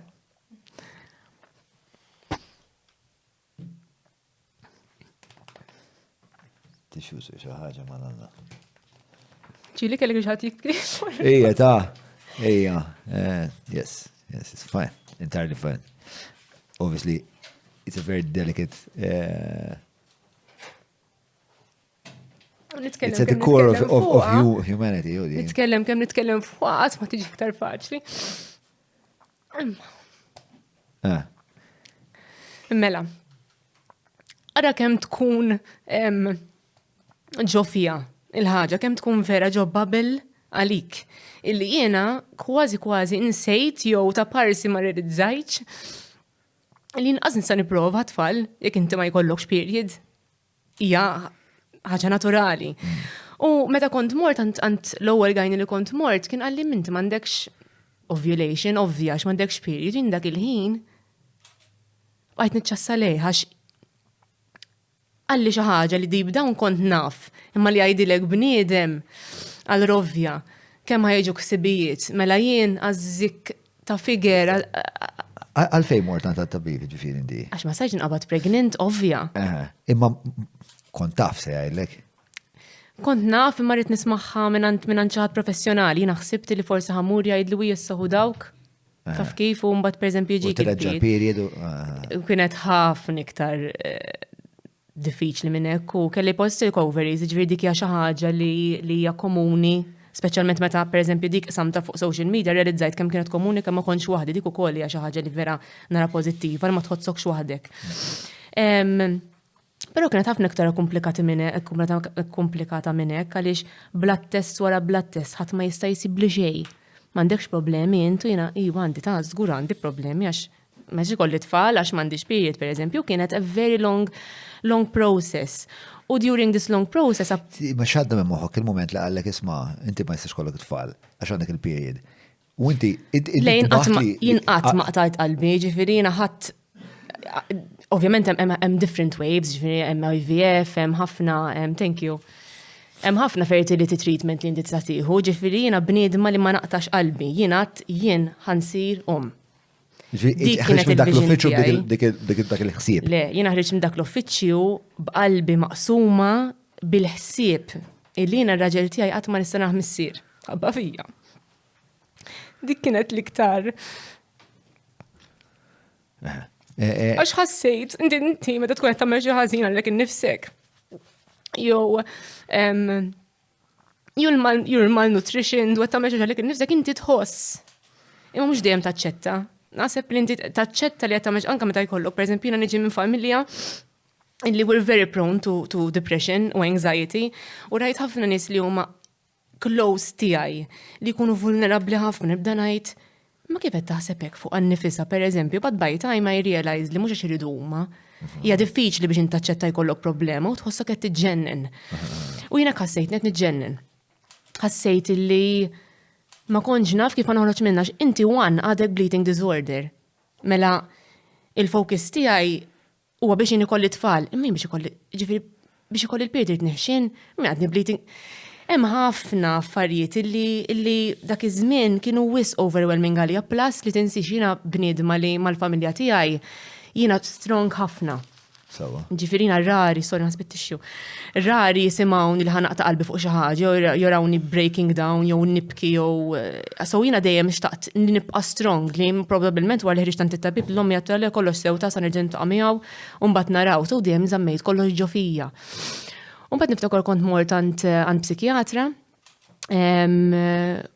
u kont qed ngħidlu għalli int għandek wis guilt feeling ġo fik. Għalli tibda tara, tħares li l-futur, għalli tinsa dak li ġara, għalli tipprova tħoblek innifsek iktar biex inti tfejqlek innifsek, għalli there's no going back now. Għalli you can always learn from it as it goes, għalli jabda fik innifsek kemm kont mortu kolax. Kemm il-darba ħatmu għanti tabib u jgħidlek m'għandek xejn. Isek bla ma trid taqta' qalbek. Taqta' qalbek tests m'għandek xejn, taqta' qalbek. Imma raj f'moħħi, thank God, ma kelli xejn, taqta' qalbek. Umbad bazzikament kont mort għand gajni ieħor, ma fx nsemmi hawnhekk. Triti. Mr. Mark Formosa. U tant kemm ħadni b'kalmezza dan ir-raġel li qisni l-oħrajn li qalu li xeba affarijiet isni nsejthom. U ġifieri mort tant hormone specialist, tant ħafna nies. Poġini fuq il-mejda għalli don't worry ta' għalli we'll try. Għalli what we fail, we'll try again. U f'moħħi għat l-allu minn dar-raġel. Wieħed hekk li vera tani fidi li ħaniprovaw if we fail, we try with something else. U insomma, u long story short, very long story short, irnexxielu. Ma irnexxielix naturali, ġifieri xorta kelli bżonn lajnuna biex inikolli, għax jiena tinsix konti fissata fuq il-health, ġifieri ma xtaqx li ndaħal mediċina fin-nofs biex jien inqabad pregnant. Imma ħin minnhom ħares lejja għalli inti xtieq ikolli kollok baby u dat kosta kollox, għalli mela insa, għalli minn kont ġifieri xint 10 kilos, provajt rajt ktib No Period Now What, illi ġelni nirrealizza eżatti x'għandi li kienet hypothalamic amenorrhea. X'ismu ktib? No Period Now What. No Period Now What. U nasbana kopja tiegħu ġibt kopja miegħu. Ma fxieqax tiġbuħ waħda ħalli nuruħ, ħalli forsi jekk jistajjen il-xaħt. Insomma, ħattallaw għadelta. Fil-fatt selliftu kemm il-darba. Selliftu kemm il-darba l-nis. U dan No Period Now What u għadwar xiex meta sipruħek ċiklu x'tista' tagħmel. Eżatt, u għalfejn u biex taċċetta għalfejn għax dik hija l-iktar diffiċli biex inti taċċetta li għandek problema. F'kull stadju ta' ħajtek ta' li taċċetta li għandek problemi. Però inti kellek dilema, x'inti kellek id-dilema ta' inti kont taf x'qed jikkawża, biex eventualment naħseb id-dedu ġejt x'qed jikkawża l-fatt li ma kienx tkollok iċ-ċiklu u kien sforz li kellek dal-eating disorder. Allura kellek dil-għażla li jew ħadd tkompli tippersist bleeding disorder li naħseb sa dak il-punt kien sar parti mill-identità tiegħek, mhux naħseb hekk kien. Mela, ma minti kont dik tfajla blebs li kollu titrenja, li kollu. U mhux lebs as-saċ ta' ġifieri għax nemmel ġenetika ħanajdlek għalfej. Inti tkun taf deep down, sometimes you are your own doctor. Jien meta kont mort għand endocrinologist li hija speċjalizzata fil-hormones mara bravissima ġifieri, nemmel li xorta għadha ma ttekiljax dan is-suġġett. Għaliex meta t-tila jinx naħseb li għandi kont il-naqra kodba nistudja u nagħmel xina kont jisni naf x'għandi. Immet natik il-hints biex tajdli inti. Għax kont għadni marriċ naċċetta li għandi. U l-ktib ħafna minnu ċem ċepter minnu tajdlek li dik hija l-iktar ħaġa diffiċli li toħroġ minna. Kienet poġġitni fuq miżin. Sewa. U għalt li inti mintix underweight, m'għandekx amenorrhea. Mentri fl-istudju jgħidlek illi m'għandek bżonn tkun underweight on the scale, it is the percentage of the fat of your body li ħatamel different on the cycle. U kont kejlu l-fett ta' ġismek dak iż-żmien? Le, mux daqsek imma ngħidlek karta ġifieri. Size 6 nbatlek ritratt. Il-bira. batu? Il-bira fuq WhatsApp.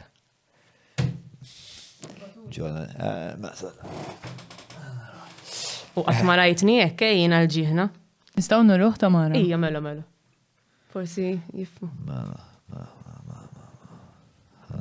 Ħanibatu lilek.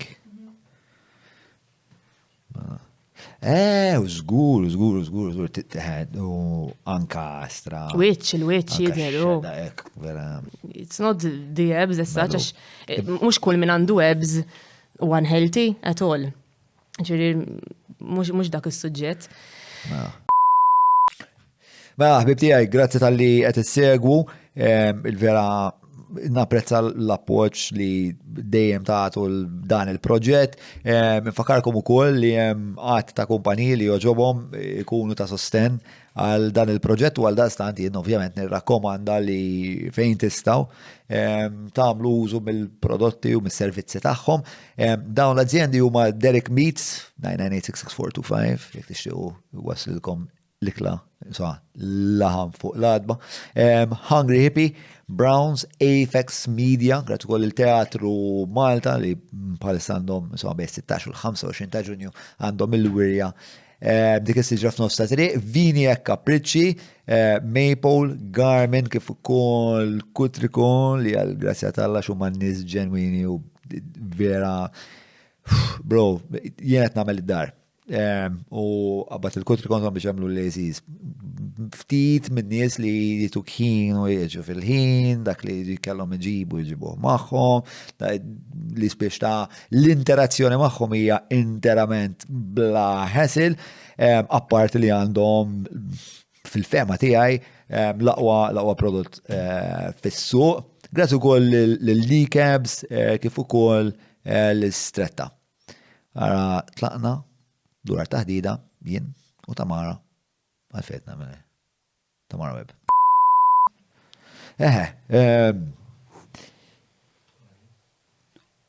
Kif il-negozjajt għambat l-affarijiet biex t-deċidi jekk xa t-persisti jew s-sesserom? Il-ktib kien ġelni naċċetta. Ġifiri li bil-fors kelli bżonn il-fed ġo ġismi u ovvjament it-tifla u li rrit, ovvjament dak ismi konxa fit-tifla, ma li rrit baby u dik dejjem kienet xewqa tiegħi minn dukon żgħira, ġelitni nifissa mod ieħor imbagħad li jien ħajrnexxieli. Allura minn dak kollox ġifieri tqawwejt 10 kilos and I was super happy because it had a purpose. Ġifieri it wasn't just li jiena ħanfiq minna the eating disorder, kienet xi ħaġa ikbar minn hekk li iktar kemm I let go, jien iktar qiegħda biċ-ċans I'm a step closer li jiena nsirhom. Dik kienet, u anka kull appointment li mort għand it-tabib, it is a step closer. U hemm naħseb żewġ kontributuri partikolari fil-psikoloġija tiegħek naħseb int spjegajt li minn dejjem xtaqt issirhom u tu kompetittiva.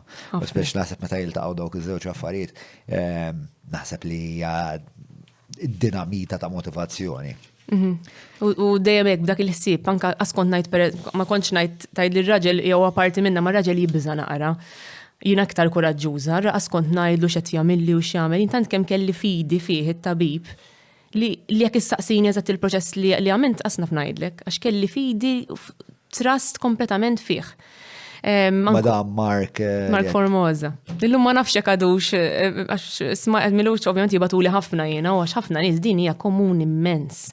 U jena lekk nħobb nitkellem fuq social media. X'inhu komun immens? Hypothalamic amenorrhea hija komuni ħafna iktar mill-li ħsibta li jkollok il-PCOS li jkollok problema. Imma hypothalamic amenorrhea. Hypothalamic, ġviri ġeja mill hypothalamus, ġviri kienem parti minna li hija affettwata mill-moħħ. Mela, minn stress, of course. Stress hormone, tiġi mill-pituitary gland ta' moħħok, ġviri tkun taffettwa ġismek li mhux qed jirreġistra li inti taħdem bħala mara. Ġviri finalment hija xorta an endocrinological problem. Żgur. Imma fit-testijiet tad-demm, apparti li ovvjament kelli low hormones li suppost kienu high, ġviri pal estrogen, progesterone, whatever, ma kellix xi problemi ta' barra minn hawn, kienet tgħidli ma sax nifhem, imma had something very, very real. U jekk ġifieri dak li jkun għandu problema u jaqra dak il-ktieb jifhem eżatt x'ikun għaddej. Huwa eżerċizzju eċċessiv li wassal għal din il-kundizzjoni jew hemm affarijiet oħra. Leħe, eżerċizzju eċċessiv u inqas kaloriji milli taħraq. Għal periodu twil wisq ta' żmien. Eżatt. Bla bilanċu.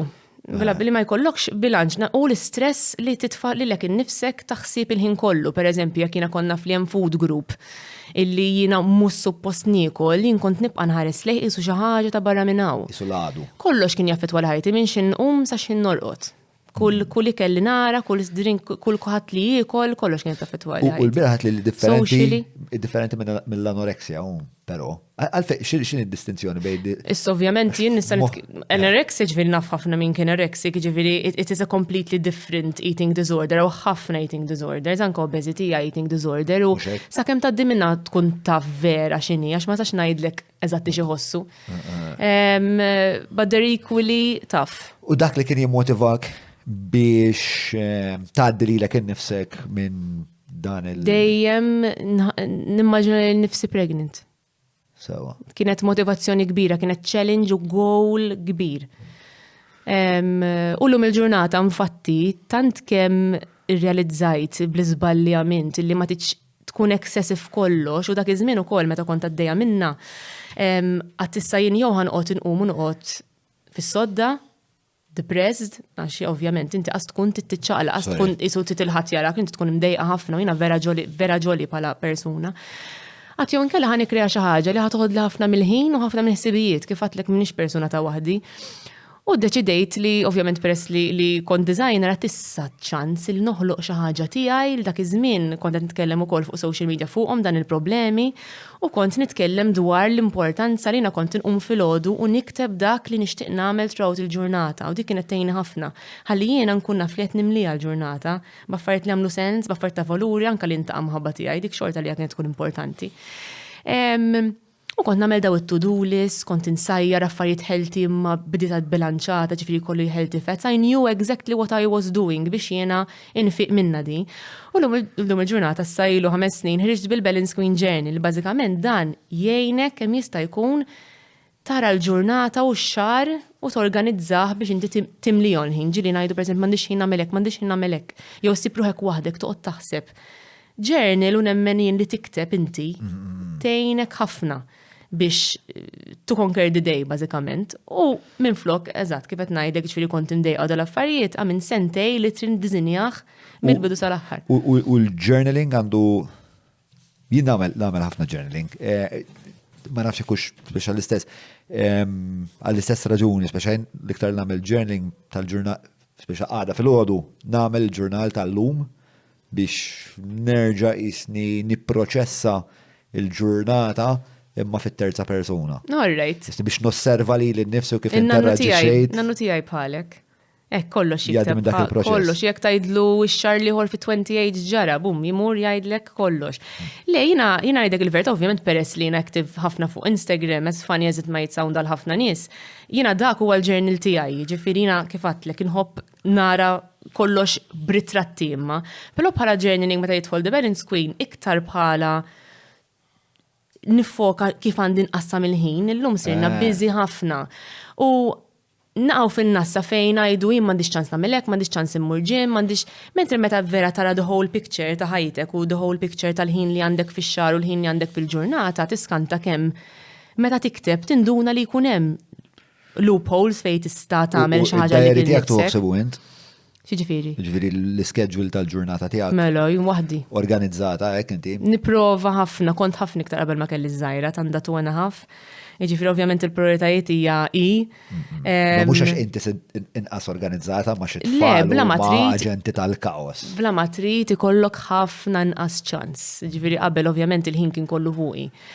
Millum 3/4 tal-ħin huwa fuq iż-żgħira. Jiġifieri il-journal tużaħ biex dak li jkun speċa jista' jkollu jimponi struttura fuq il-ġurnata biex mill-ġurnata Qasam ma kemm jista' jkun b'mod effiċjenti u jieħu kemm jista' jkun minna. Eżatt, mbagħad ġi developed skont x'inkun għaddejja minn ħajti għax hu jismu The Balance Queen, jiena f'snin ilu meta isni bdejt kienu jgħidu li l-Balance Queen int Madonna tlaħaq ma kollox. Bdejt ngħid stralfej in-nies jaraw diffiċli biex ilħqu ma' ħafna affarijiet. U kif inerxi li mmur ix-xogħol, immur il-ġim pereżempju naddafu l-affarijiet. Affarijiet sempliċi ta' immur nara n-nanna. Imma dawk l-affarijiet ukoll qed jintnesew il-valur tal-ħajja li tissib ħin għalihom. U kont induna li kont nikteb kollox, allura ħriġ b'dak. Però mbagħad inkun pregnant, tant kemm kienet ovvjament xi ħaġa speċjali għalija li kull xar kont niddiżinja il-ġerni throughout li jiena kont pregnant, x'kont qed inħoss, dak iż-żmien ovvjament kien li ġerni ieħor mhux tiegħi, x'kont qed inħoss minn xi kont qed ngħaddi. U ma' żmien realizzajt li xar wara xar inti tinsa x'tkun għaddejt mix-xar ta' qabel. U kont nerġa' mur ngħid tara xi stramberija kont inħobb il-bovril pereżempju, kont kelli abtit il-peanut butter, whatever. Illum il-ġurnata sentej u nofs wara huma hija vera keepsake sabiħa. Dak iż-żmien kien il-COVID, ġifieri literally ktibt l-emotions kollha li ħassejt għax biex taxxaqa pregnant fil-COVID kont. Gender reveal, l-għada faqqat. L-għada. Waħdi, can you imagine? U jiena vera, ovvja, hemm ħafna jaddew minna ġifieri. Ġifieri waħdek. Waħdi d-daru pregnant, jien minix ta' waħdi kif għatlek jien ġenna waħdi. Waħdek, ir-raġel li qed xogħol. Ir-raġel ikun xogħol, ommi ma tridx tiġi għax jiena pregnant, kuħadd qed jibża minni għax jiena pregnant sħabi, jiena minix ta' waħdi nħobb noħroġ u ntlaq l-barra jiena b'waħdi moħħi ma jkunx tajjeb. Inkwitajt li mhux se tkampa? U żgur, imma mbagħad bdejt niddiżinja l-baby journey li tani purpose għalfejn ħajkolli dak il-ħin waħdi d-dar. Ovvjament xogħol li jien ukoll li ħafna minn kienu online, imma il-purpose li niddiżinja dak il-ġerni li at-least ta' nix nagħmel. Jiena dejjem hekk ngħid, jiena dejjem ngħid li meta tkun għaddejja minn xi ħaġa ħażina, prova sib hobby, prova sib xi ħaġa li ħattik dik il-purpose li inti qomt fil-għodu għaliha. Kont inhu fil-għodu qed ngħid ejja llum għandi to-do list li għamilt il-bieraħ mela llum irid inqum għax inkella tispiċċa. Hekk mirduma mill-ħsibijiet tiegħek stess. Nasb l-skop kif qed tajt int l-iktar ħaġa ċentrali fil-ħajja huwa li jkollok skop, purpose. Eżatt, dik. U li jagħmel lilek kuntent. Tagħtix każ xejn ħaddieħor għax jagħmel kuntent lilek mhux li jagħmel kuntent lili u min jien biex niġġudika lilek x'jagħmlek kuntent. Janni naqax ma ħinx xattik fuq l-idea tal-kuntentizza. Fis-sens li nasb l-iskop importanti u l-iskop għandek tiddistilla f'xi punti minnu l-kuntentizza, però l-iskop jiġi l-ewwel mbagħad il-kuntentizza. U jekk il-kuntentizza ma tkunx imsejsa fuq il-valuri jaf ikollok problemi kbar. Niltaqa' ma' wisq irġiel jinnaf tampari għadulek li btiela u mhux li aqwa tagħmilni kuntent. Seeking pleasure without values can be extremely, soċjalment tista' tkun xi ħaġa problematika. Mezz u anke l-individwu ta' in the long run. Allura jien aktar biżmien u anke x'forsi jiena kelli żożija fejn kont impulsiv ħafna u fittixt ħafna l-kuntentizza kosta kollox biex qed fimt li l-kuntentizza mingħajr il-valuri anke f'qasir żmien taf bittik riżultati li huma konsegwenzi li. X'inhi l-kuntentizza lik? Big question. Il-kontentizza li hija li naħseb l-iktar li nieħu kontentizza hija li meta jkolli struttura ta' valuri, ikolli għan u nasal għall-għan fil-waqt li nżomm interament mal-istruttura tal-valuri li naf l-idea tal-komunità, tal-ġenerosità, l-idea li nkun dejjem onest, li naħdem b'intelligenza, eċetera, eċetera, mingħajr ma nfott il-ħadd u nasal għal dak l-għan. Mbagħad hemm affarijiet li jitraxxendu, speċa dawn huma affarijiet li ġeneralment huma relatati n-naf jew max-xogħol jew ma' training jew mal-arti li għalija huma mbagħad sekondarji meta tikkontrasthom mal-familja. Naf il-kuntentizza li jiġi it-tifel tiegħi li isma' nifansi għal xi ħadd kif se nagħmel. Se għandi it-tifel tiegħi bioloġikament mhux tifel tiegħi, imma tant bnejna rapport tajjeb. Xorta tkun missier?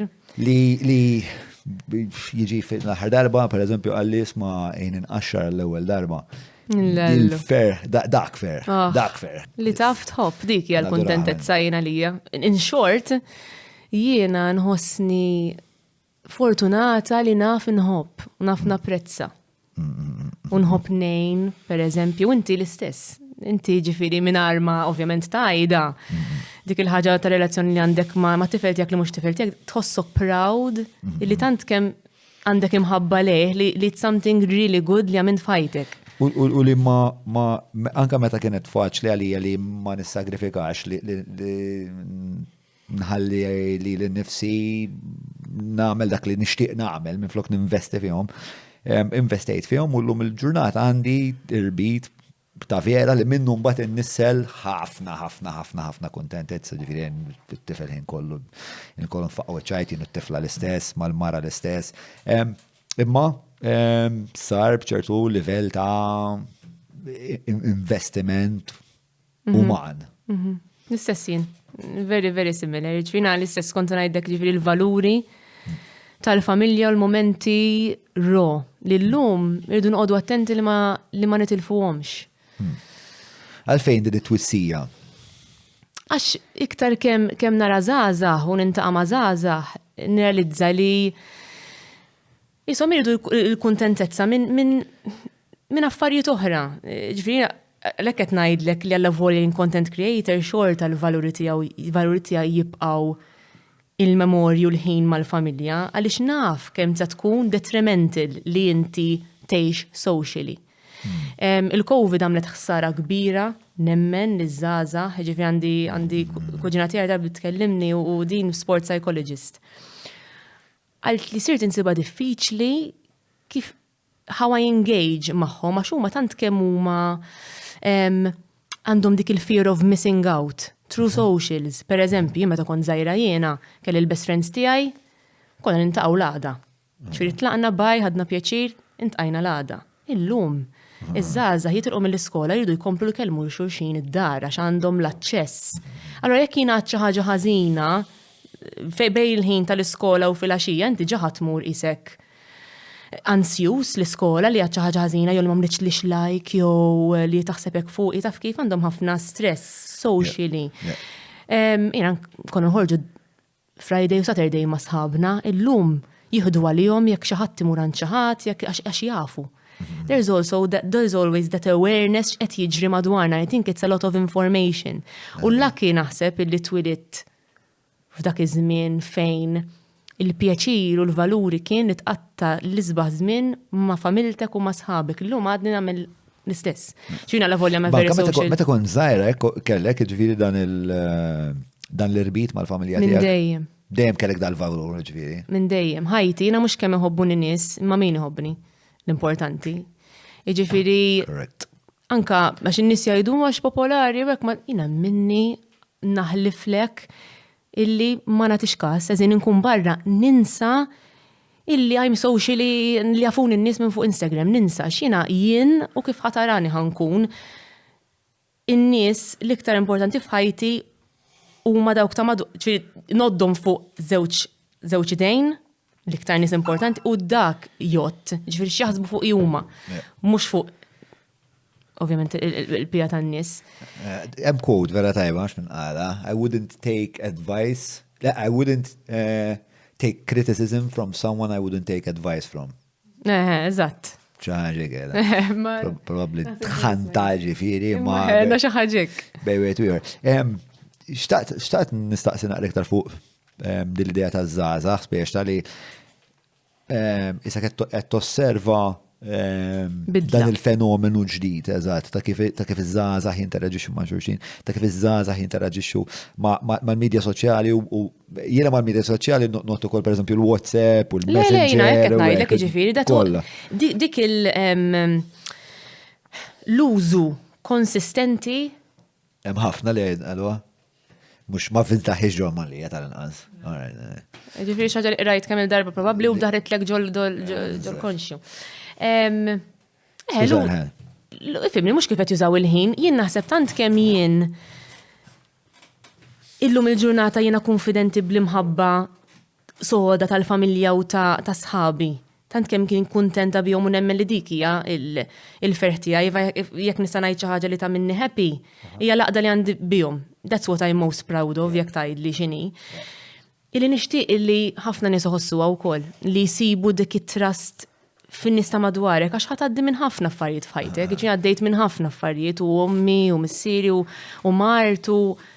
Jekk ma jkollokx a close bubble illi inti tista' tafda f'xi ħadd u tmur tkellmu b'qalbek kollha u taf li dejjem hemm malik, ma tkampax. Jista' jkolli l-followers tad-dinja, imma min ħajkun hemm wara l-bib vera lest hemm malija. U titqgħod attenta ħafna l min tafda wkoll. Jiena nafda malajr ħafna. Nafda malajr ħafna u nista' nkun ħabiba ta' kulħadd u hemm mal kulħadd, kuljum nibgħat recordings u kulħadd, però people I really trust tal-limt by experience illi I keep them at a very, very minimum and I keep them very close to me. U napprezza lilhom l-ewwel qabel kollox. Ġili ngdimt? U mela ma tingidimx. Kulħadd naħsebu. Min ħbieb? Min true walks of life. F'kollox, xogħol, ħbieb, kollox. Jasib daw biex huma dat-talim tal-ħajja u partikolarment jkun bla boundaries jiena span l-istess xuf. Dispożizzjoni li ma tantx għandi boundaries. Naqra fuq għadin, pereżempju. X'ommok għandha boundaries? Le, ommi caregiver ħafna, tħoss ħafna ġifieri, però taħfer malajr ħafna. Jien tallimt illi lesta niblokka l-xaħat minn ħajti jekk qed jagħmel l-ħażen. U ninsa x'ikun għamilli. Imma naf li għamil xi ħaġa kbira ħażina żgur blokkajtu minn ħajti. Imma ninsa, m'hemmx raġuni għalfejn jiena nibqa' naħseb fuq dak il-bniedem, naf li ma jrixxiq li ġġid, għandi nies li jixtiequ lil ġid inżomm close magħhom biss. U l-konflitt m'ommok f'dal-każ x'inhu? Li ommi taħfrilhom. Pereżempju, it could be anything, ta' jista' jkun ħabba tiegħi tal-iskola pereżempju. Taħfrilhom ma ħaterġa' tafdhom? Terġa' tafdhom. Isma' tu qed xalna għalejsi. Ejjin tħossħana wkoll Madonna hija. Apex Media huma esperti fil-kamp tal-SEO għal snin sħaħ huma għenu l-klijenti tagħhom sabiex jitilgħu fil-quċċata ta' tfittxija tal-Google jekk inti qed tfittex outreach links, PBN builds, konsulenzi u kwalunkwe xorta ta' servizzi relatati ma' SEO mela kellem l-Apex Media. Żur Vinja Capricci by Abram ġewwa Għawdex għall-lifjen ġobnijiet laħmijiet imbejjed kif ukoll wieħed mill-whiskies favoriti tiegħi il-Jericho tal-Lost Distillery. Idħol www.vinjacapricci.com. Lek, isa temmen li tkun ħabiba ma' kulħadd u taqdi lil kulħadd, mentri jiena nipprova li tant kemm forsi nara l-ommi dbati li wis tejn il-kulħadd u wis tipprova tagħmel kollox għal kulħadd li isni jiena krejajthom il-boundaries tiegħi stess mill-esperjenzi tagħha. Mbagħad caregiver bħala wkoll, ġifieri nixbaħa ħafna fuq dak il-att. Forsi ġieli jisni nħossni ritnejn ħafna u I overwhelm myself ukoll. Ma qasri tesponi ruħek fis-sens ta' tajjeb li taħfer. Tajjeb, le, jiena qed ngħidlek affarijiet kbar ta' jiġifieri li xi ħadd affarijiet kbar li għadni mhux lesta ngħidhom, xi ħadd li jipprova jikkondizzjonalek ħajtek. Jien lesta nibblokkah. Eżatt, naħseb xi ħaġa tajba jiena. U żgur xi ħaġa tajba ħafna. Imma ommok tgħidlek u le Ommi ssib way out, eżatt, diffikultà kbira. Le, ovvjament ma tkun qed tesponi ruħek biex terġa' tiġi attakkat. Mhux għaqli għax tispiċċa taħli xeba enerġija. U again, coming from a background li jiena nifissa, għax dik tkun ġo fik. Li tifissa f'xi ħaġa ma tiġrix darba f'ħajtek, inti tkun prone għall-fissar. Għalhekk niblokkom, għax imbagħad nibqa' nifissa fuq li dak il-persuna jkun qalli pereżempju. U jistgħu jkunu suġġetti kompletament differenti tal-li qabdek xi ħadd jgħidlek l-inqas ħaġa u taqbadni ansjeta fuqha pereżempju. Għadek prone għal dawn l-affarijiet jew biżmien. Ġieli imma bit-tifla m'għandix daqshekk dik iċ-ċans, it-tifla tnessini f'ħafna jiena. Jiġifieri ġieli nkun qed ninkwita fuq xi ħaġa, nmur il-band li bit-tifla, ninsa kollox. Fil-fatt dirt insaqsik, jekk saħħitx li sirtom, saħħet is-sens ta' identità tiegħek, taf iktar int minn int u għalfejn ħafna iktar. It's a different person, ġifieri jien minn dejjem xtaqt inkunhom u kelli image ta' x'inhi naħseb għax tant kemm ommi dejjem għamlet tidher faċli. Dejjem kienet hemmhekk kalina lesta bl-ikel f'uniformi dejjem spikkensmen dejjem kollox nadif. Allura jiena how difficult can it be, taf kif, ġifieri tant kemm kont nara mħabba fiha li kont nara tajjeb biss ta' ommi u kif qed ixxerret l-imħabba. U jiena sibtni preparata, kont ili nistenna ġifieri took 5 years, għat completely prepared, mbagħad x'inhi kollok il-baby. It's a completely different story. You're never prepared. Ġifieri n-nies jgħidulek kemm jgħidulek qatt minn preparata għal dik li mħabba, jien naħseb dik li ktar li tweġġani. Mhux ġifieri għax ovvjament hemm l-irqat, id-diffikultà tal-irqat, imma dak il-moment li realizzajt li mħabba kbira li nħobba u kemm qatt ħaninkwieta u kemm inħin kollu ninkwieta li moħħi issa qatt ma jista' jkun fully relaxed. U l-lum niftakar darba nibki, kienet għadha newborn u kont riċ l-ewwel darba, tinsix COVID ukoll, kont riċ l-ewwel darba supermarket u ħallejta sija mar-raġel ġifieri għax aħna konna dejjem nkunu d-dar. U fil-karozza tot il-mess, ġifieri ban laqqas naf kif ħriġt. Għalt li jibki ta' jek trid tibki u jien infqajt. Għattila ma nafx għalfejn nibki, għattila wis overwhelmed, għattila ninkwieta ħafna li għal-ħin kollu nara jekk mhux tuħu nifs, għattila tħarset lejja għalt li welcome to motherhood. Għalt li xina għadni sal-lum nħossom l-affarijiet li tħoss inti, għalt li però jew overwhelming għax hija xi ħaġa ġdida. U hekk dak il-ħin hekk ġieli jekk ngħid jien għandi ħajti ninkwita hekk. Għax jista' jiġri kollox il-ħin kollu ħajġri xi ħaġa, il-ħin kollu ħatweġġa parti minn hekk affarijiet serji. Kienet sorpriża l-kapaċità li tista' tħobb il-xagħad daqshekk? Insomma, ġandi qalbi naħseb kbir iktar minn ġismi, jiena nħobb ħafna u meta tkun tħobb tkun tweġġa. Ġieli ngħidha li nifs ngħidġieli aħjar ma nofx inħobb. Kieku ma nweġġax daqshekk. Iktar vulnerabbli, però qed li kienet ħafna overwhelming għalik li sal-punt li mhux m'għandekx tant tħobba li ma tikx paċi f'moħħok. Eżatt.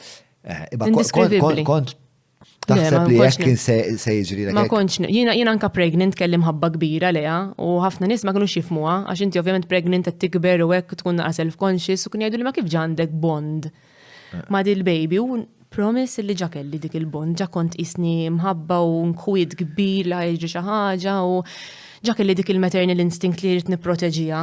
Min fejn taħseb li ġejja l-maternal instinct? Taħseb li hija xi ħaġa bioloġika, hija taħseb l-aspettattiva tas-soċjetà? Min fejn taħseb ġejja? Ma naħsibx li s-soċjetà għax isni kont kbirt biżejjed illi kien hawn ħafna arfin dwar motherhood, tiġa kien hawn nies jitkellmu biex ikollhom tfal, forsi jkollok il-business trid tkompli fih. Jiena li għajt sota mast li inti ssirhom mhix xi ħaġa li taf kif tiddeċiedi inti skont. Dik il-pressjoni soċjali inti ma kontx tħossha. Le, jien. Dejjem kienet xewqa tiegħi, meta kont żgħira anke mpenġi, sempliċement impenġi, dejjem impenġi nisa pregnant, tgħidlix għalfejn minn dejjem. Tfal dejjem jitquli. Immurtieċ inżommilhom it-tfal. Minn dejjem kien kont maternal. Ġifieri xi ħaġa li xi ħaġa li ġitni bioloġika. Naturali ħafna, però mbagħad għal-fatti mbagħad li actually sirt naf kemmi vera ħaġa diffiċli u sirt napprezza ħafna n-nisa iktar, ġifieri u l-ommijiet iktar. Kull darba nara l xi ħadd għaddej bil-pushchair. Taħbeċ what a story behind that pushchair, għax inti tara l-kulħadd għaddej.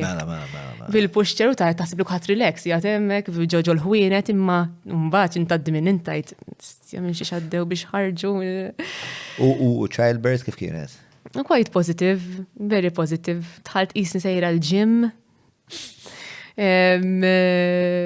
Pozittiva ħafna. I mean, għall-ewwel kelli scare kbira ta' 36 weeks għalli li l-baby mhux qed tikber biżejjed.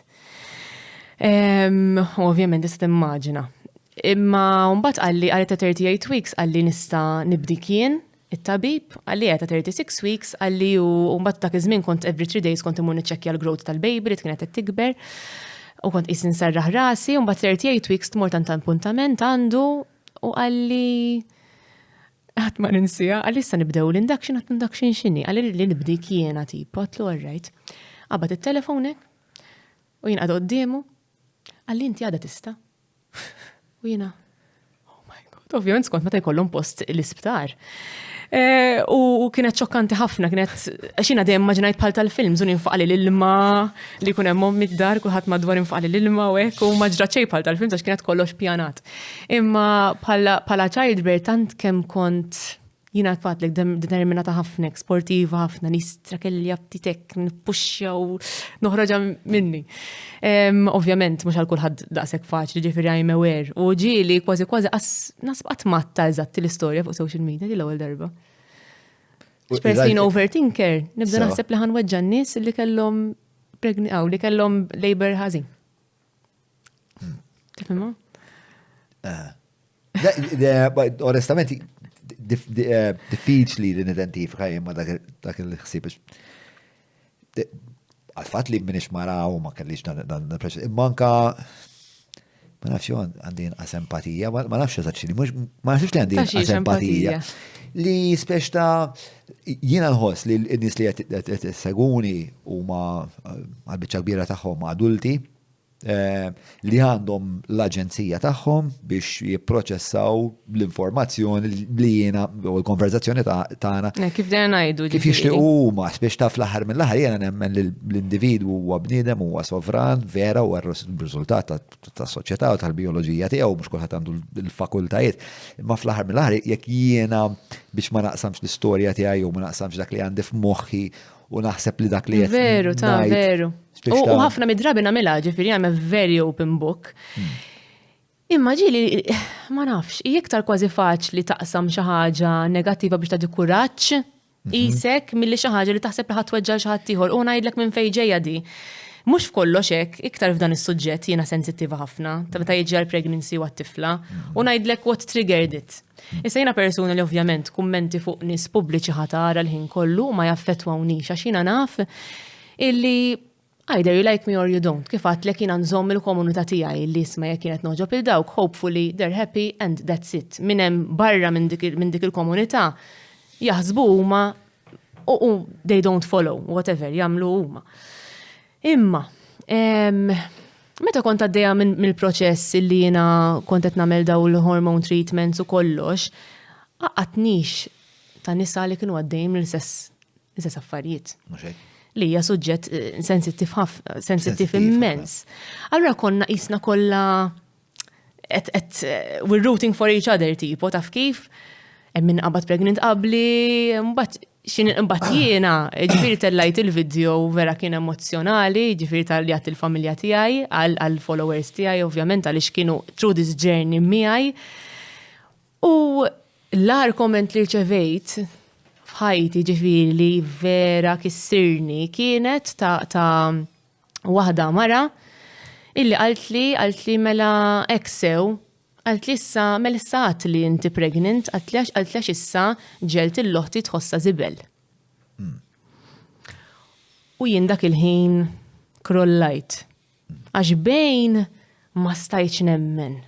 Taf kif illi għax jina minix hekk, jina il-ġerni kienet tiegħi u ħajtek hija tiegħek u jien naċċetta dik ma kontx narxat pregnant u ngħid iż-żikk. U ankommi kienet tibki u ngħidla ma dik mhux ħajtek.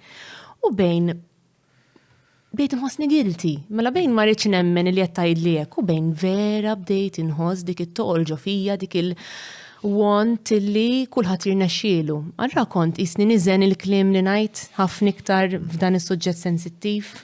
Jista' jkun li inti ħafna iktar sensittiva speċjal għax-xorta ta' weġa li wieħed jista' jħoss meta jisma' dawn l-istejjer jibda istraħat tiħor jinexxilu jiena li u forsi għax inti wkoll overthinker, ġifieri taf li forsi ġieli kellek din id-dinamika anke lil-lin forsi mill-pregnancy. Imma fl-istess ħin speċjal ma naħsibx li bniedem għandu jiċċensura il-biografija awtentika tiegħu jaqsam l-istorja tiegħu mad-dinja hija xi ħaġa li l-bniedem ilu jagħmel minn ewl id-dinja li jintefa' fil-komunità u l-affarijiet li nagħmlu jiena u inti llum il-ġurnata online dawk konna nagħmluhom aħna madwar in-nar waqt li qed nieklu mal-familja mal-komunità fejn naqsmu l-biografija tagħna. U minn dak meta inti taqsam l-istorja narrattiva tiegħek, ħajkun hemm min nissel ċertu lezzjonijiet, ċertu tagħmiet, ċertu u anke hope ta' ġifieri mbagħad noqgħod naħseb ngħid qed ninkoraġġixxi għal min ħajkollu label vera pożittiva ma ġieli hekk nieqaf. U r-raġel kien Fil-kamra waqt Iva, kont fortunata li kien fil-kamra dak iż-żmien kien hemm il-periodu fej l-irġiel ma kinux jistgħu, però kellu ħinijiet, ġifieri waqt il-berd biss, u mbagħad kellu jitla' u jiġi sija ħafna affarijiet hekk. Però kont l-insiba vera diskriminatorja. U men stajġ kemm kont bkejt fuq l-stories bla ġifieri l-qas interessani minnet jarani this is very, very discriminatory, eżatt. Mel inti qed tgħid li l-baby ta' tnejn. Eżatt. Umbat ma tridx il-missier anke għalih, mhux għalija biss, ġifieri għalih li inti mhux qed tara il-wild tiegħek qed ngħidlek kienet xi ħaġa. Anka dak iż-żmien kien hemm dispjaċir għax kontat pereżempju jiena nserta illi reġgħu daħlu l-irġiel mhux għax jiena għadd imbagħad kien hemm nies qalu għax qalet daħlet. Taf kif? Le, jiena kelli wkoll l-esperjenza. Mentri jiena kont nħoss għalihom għax qatt ma kellha ssir dik qatt ma u jillum il-ġurnata li għaddejta u kien ħdejja. U kien moment tant sabiħ ngħid tistja li ħadu ilhom dik. Kera ħafna. Għax mhux se terġa' ġibha lura dak il-momentu. Li tara l-ulidek ħirġin fid-dinja hija ġa spettakolari. Miraklu. Miraklu. Ma hija mirakoluża għax inspjegavli kif xi ħaġa fil-li ma tkunx fil-li tkun dik il-membrana bejn l-ineżistenza u l-eżistenza. Xi ħaġa wis. Kbira. Kemm kienet ġurnatek ngħid. Wis speċjali. Ġieli kun hemm momenti fej forsi nies fil-familja tiegħek jgħidulek biex ta' din taqsamiex mal-pubbliku, somma privata di. Hemm affarijiet li nżommu privati. Ikolkom dal-konverzazzjonijiet Mhux konverzazzjoni. Kif għatlek jien drajt. Jiġifieri I know my limit. Fej jiġu affarijiet personali tal-familja, per eżempju, jena maħnix, xtajdnu, minix ġebla, ħanna nimirdu u namlu ġviri familja kollha fija battalji. Imma ċertu affarijiet li ma naqsamhomx. Nemmen li hemm affarijiet li jridu jkunu privati, anka ċertu affarijiet tat-tifla, tgħidli naqsama vera, ġviri jaraw tilab u it just brings a positive energy to the day, ngħid għalija tfal li ferħuni, tuni dik il-pożittività. Betta naħseb li hemm limit u llum mindu kelli t-tifla sirt niżen ħafna dak li ngħid, noqgħod attent iktar.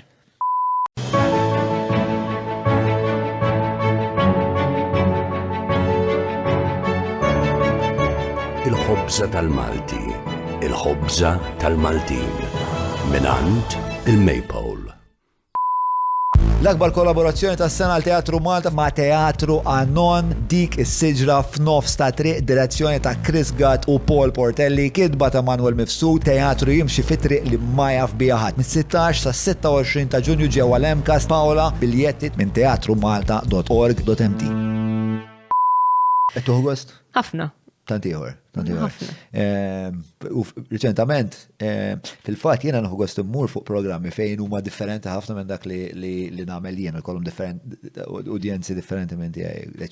Għax naf li mhux se ħossni interament biex ta' ħajkun hemm qisu ċertu kaos ġdid li qatt ma esplorajt. L-aħħar intervista li tajt fil-fatt kienet il-Claire. Taf li tagħmel dal-podcast vera cool. Qed nara u anka She-Word jaġobni pereżempju wkoll dal-aħħar qbad ħafna mal-podcast. She-Word ta' Trudi hu. Anke fuq dak sejjer, ma mhux She-Word naħseb hemm xi ħaġa oħra li tagħmel Trudi.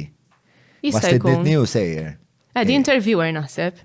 She is a very cool woman. Għandha mort fuq il-podcast tagħha. Dak l-unika podcast li mortu tiegħek ġifieri, ma ta' Trudi li mortina wa She-Word huwa bbażat fuq in-nisa u l-problem li għadu fuq in-nisa, imma jekk li ma tajtx outspoken li u nemmen li vera ħolqot komunità sabiħa wkoll.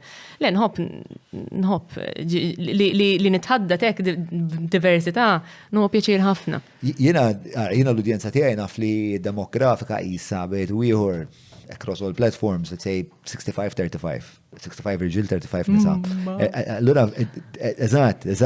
Allura vera, imma fl-istess ħin, vera interessat biex nara il-reazzjoni tal-irġiel se tkun, aktar minn hekk. Naħseb li sabiħ li tiġi ikun hemm mara li toffrilek daqshekk insight ta' x'ikun għaddej f'moħħha. U ħafna rġiel forsi f'ċertu suġġetti li diskutejna pereżempju tal-fertility, tal-period u hekk għalihom xi ħaġa li ma jisimgħu qatt ta' fiha jisimgħu fuqhom dad-diskors, fimt? Li forsi jifhmu wkoll minn xi tkun għaddejja l-mara. Naħseb il-mara u l-hormones u underestimated immens tkun qed tħossi u mhux tkun qed tgħaddi. So wieħed tajjeb li jkun jaf li hija xi ħaġa mhux ġast kemm tgħidilha x'antipatija fik illum jew ma nifilħekx iktar, tkun għaddejja minn ħafna affarijiet. Fejn l-hormones jikkondizzjonawlek xi tkun qed tagħmel. U ikun hemm anka problemi f'reazzjoni wkoll inti tinbidel. Ċiri wieħed tajjeb li jkun jafhom dal-affarijiet biex meta jolqot lilu qed listi jipprova jsib naqra dik l-għajnuna u jinkoraġġija. U l-istess fraġel ġifieri ovvjament. Għandna l-irġiel qasna f'dejjem għandi xi xorta ta' ċiklu li jiena aware minna hija li biżmien speċa aħna jkollna depletion ta' testosterone over time. U xorta ta' menopause, min jgħidlu andropause, pero ma naħsibx li hemm konsensus xjentifiku fuq xi kostitwixxi andropause, però żgur li biżmien hekk jiġri, speċa l-ammont ta' testosterone li jibda jipproduċi mela. Men's testosterone cycle fluctuate from higher in the morning to lower in the evening. Okay, hence and according to some Australian, Russian and Dutch studies, the hormone level fluctuates seasonally as well, peaking in October and ebbing in April. Mela, biex namlu hekk irridu naraw kemm jitwildu babies biex naraw għandhom jkun mhux korretti. Disa xhur wara. Notes psychologist Jed Diamond, PhD, author of several books on men and hormones. Jiena għand interess ovvjament għax naħna l-40 sena li inti biżmien it-testosteron jibda nieżel u meta jibda nieżel it-testosteron ovvjament affarijiet bħal kemm kollok entużjażmu għal ħajja, kemm kollok enerġija. Taffettwalek il-ġurnata. Kollox, taffet minn xint il-passjoni li soltu jkollok għal-ġurnata dik il-motivazzjoni li tistinka titlaqlek. Sissa le, permezz aħna tagħmel. U qed għandu jieħu ħsieb iktar li nnifsu, għax nemmen dejjem ikun hemm xi ħaġa underlying, apparti li ovvjament tal-età. Imma wkoll anka tal-età, meta xi ħadd iħoss daw il-feelings li huma ikbar minnu. Huwa sabiħ li jsibu xi ħaġa x'jagħmlu jiena pereżempju huwa training. U meta nħossni vera ansjuża nisma' l-podcast u vera funny imma naħsel u naddaf u nisbarazza. Għat li l-lum ukoll. L-lum batlek podcast u għat li. Missa mela nkxift li kont ansjuża. Biex niġi. Għax kont, Le, vera. Trasparenti, ħafna inti. Ħafna. Grazzi, napprezza. X'podcast tisma'? L-iktar għallum kodet nisma' She-World u dak li batli inti x'kombinazzjoni inti batli wieħed tal-hormones. Tal-hormones, anorexia. U smajt 3 minnhom u ħafna mid-drabi ma nħobbx nisma' xi ħadd wieħed, inħobb nidħol fuq Spotify u nikteb xi skont nkun għaddejja. Jiġifieri how to handle toddler tantrums u jitraw differenti u li ma ovvjament jaqblu ma nħobbx dejjem l-istess jew dejjem l-istess persuna, għax imbagħad qisu jkun hemm verżjoni waħda ta' persuna u l-ħsibijiet tagħha u viżjoni waħda. Isek ġieli smajt tal-istess nies, imma mbagħad isni kont qed nidra se tkun ir-risposta. Allura nagħmel ħafna research tipo skont nkun għaddejja dak iż-żmien. Anka YouTube ġieli nagħmel pereżempju podcasts, m'għandix xi favorit. M'għandekx She-World inħobb nisma'hom ħafna imma xi ħaġa li wilekk u jiena dik li nipprova nuri wkoll fuq il-medja soċjali tiegħi hija nisa jitkellmu man-nisa.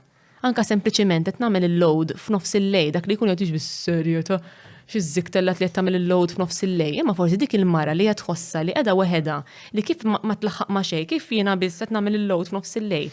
It is just a story, took me 5 seconds li jiena ħabiba m'intix waħdek qiegħda f'nofs il-lejl għadni qed nagħmel il-load jien.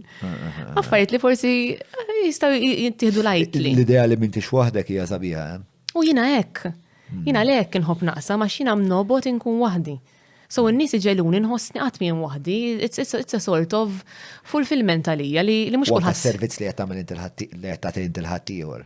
Hopefully, eżatt, I mean sissa pożittiva dejjem I mean nħu pjaċir meta xaħat pereżempju bat li rnexxieli ta' kif għat li inti thank you ħafna xaqax ġelt nimur il-ġim pereżempju, ġelt nħobb iktar li nnifsi, grazzi għax tajt il-motivazzjoni biex nibda l-business tiegħi pereżempju, dik nirċevija ħafna u tagħmilni vera kuntenta.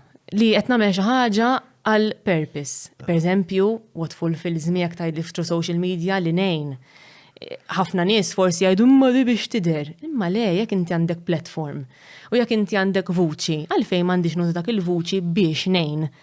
Nagħmel ħafna affarijiet li ma nurix mhux kull 100 euro li mort nagħti donazzjoni ħanqod nitfaħħax bla sens taf kif, imma pereżempju jekk nista' nsemmihom ngħin l-NGO jisimha SOR, Survivor Hub. Daw bażikament jgħinu n-nisa f'domestika violenza, kemm fiżika u kemm mentali. Kienet xewqa li biex. Għandhom xi dar, xi residenza? Issa jagħmlu l-ħab tagħhom. Issa jagħmlu l-ħab tagħhom. U qisu throughout the years kif għatlek meta kont overwhelmed u missieri għalli għandek wisq riklami bla bla bla għalli din bdejt ngħid, alright, mela what's my purpose? Mela issa irrid naħseb li jekk jien għandi din il-platform kif ħaniprova inkabbara b'mod li nista ngħin. U ikkuntattjajt il-tassor u għentom ħafna immur meetings magħhom u id-devozzjoni li għandhom huma inspiratni ħafna. Ġifieri daw il-ġurnata iqattawha, jgħinu u jilqgħu lil dawn in-nisa li tatni meta nqatta' l-ħin hemmhekk hekk ngħid xi ħaġa tajba qed nagħmel żgur. Nisa ġifieri bit-tfal li jispeċċaw barra triq u m'għandhom xejn, ġifieri laqqas xilbes baby pereżempju, u mal-ewwel nippruvaw naraw kif niġbrom il-flus, kif niġbrom l-ikel u hemmhekk pereżempju għenitni wkoll li għandi il-brands jaħdmu miegħi għax nċempillhom. Ngħidlhom please help me, ġieli anke pereżempju nirritorna ċertu affarijiet li għatulilhom bħala xogħol jiena.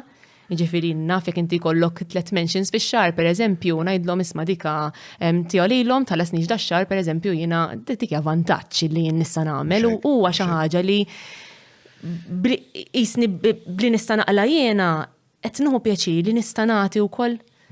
It gives you a sort of fulfillment. U xi ħaġa li vera inspiratni lin-nies li jieħdu ħsieb lil dawn in-nisa huma nies li għaddew mill-istess. It's amazing. U jħassra, u di wkoll fejn jidħol il-misjudgment fiha. Aħna naħsbu illi ħafna nisa li forsi jiġu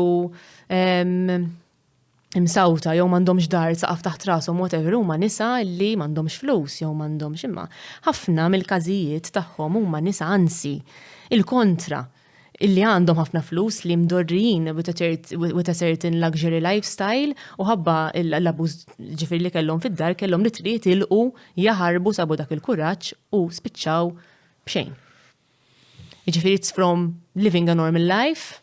U m'għandek xejn, però ovvjament għandhom kollox għax irnexxielhom jitilqu. Vera mhux suġġett li naf ħafna dwaru naħseb nagħmlu tajjeb li ikun hawn xi ħadd hawnhekk li jista' forsi jiġi hawnhekk u jispjega. Pereżempju dak nitkellem ħafna fuq jiena u għedt li nnifsi li nibqa' nitkellem fuq għax hija xi ħaġa. Spousal abuse, domestic violence. Mhux domestic violence issa għax jiena qatt ma jekk jiena m'għaddejtx minnu ma nistax inġelek taħseb li jiena nifhem, però l-ħaġa li tajnuna jekk għandi l-vuċi nista' nitkellem f'isimha għax saħħaħani ħafna inti tista' tkun il-vuċi tagħna u jien iktar tini kuraġġ li ħajkun hemm xi ħadd li forsi mingħajri ma setgħux jiġbru ċertu affarijiet mlek kien għandi l-vuċi għandi nisa vera b'album tajba jseguni. Why not? Taf kif tista' tagħmel il-ġid. Kontu fiċ-ċett il-bieraħ intom? Il-bieraħ fiċ-ċett ta' Champions u l-leġendi, insomma batli Konrad daw il-xismu tal-Gżira. Kien hemm xi ħadd insomma li konna nagħmlu St. Patrick, kont imur nagħmel St. Patrick insomma ta' tkun żgħir. Li kellu bżonn xi ammont ta' flus biex iħallas il-kirja ma kellux u tfajta fiċ-ċett tagħna. Guys, isma' għandna bżonn X amount of money għal dal-proxmu men id-DMs faqqawhom li għandna ċett ta' Champions. U għadek tista' tagħmilha. X'ilwa? Għadek tagħmilha, għandek il-vuċi biex tagħmilha. Imma taf x'jiġri mbagħad illi tiffoka fuq xiex. Għax mbagħad il-problema ovvjament li hawn ħafna nies problemi u ħafna nies għandhom bżonn li mbagħad it scales to n-nies jibatuli privatament fuq il-WhatsApp pereżempju. Għandi bżonn dik, għandi bżonn oħra, għandi bżonn il-flus u jiena u mhux qed ngħidlek għax qedaw, imma I'm an emotional giver. Ġifieri jekk xi ħadd ħajgħidli bi problema jiena nafdak mal-ewwel inti jomlok. Ġifieri dik naqra perikoluża jiena.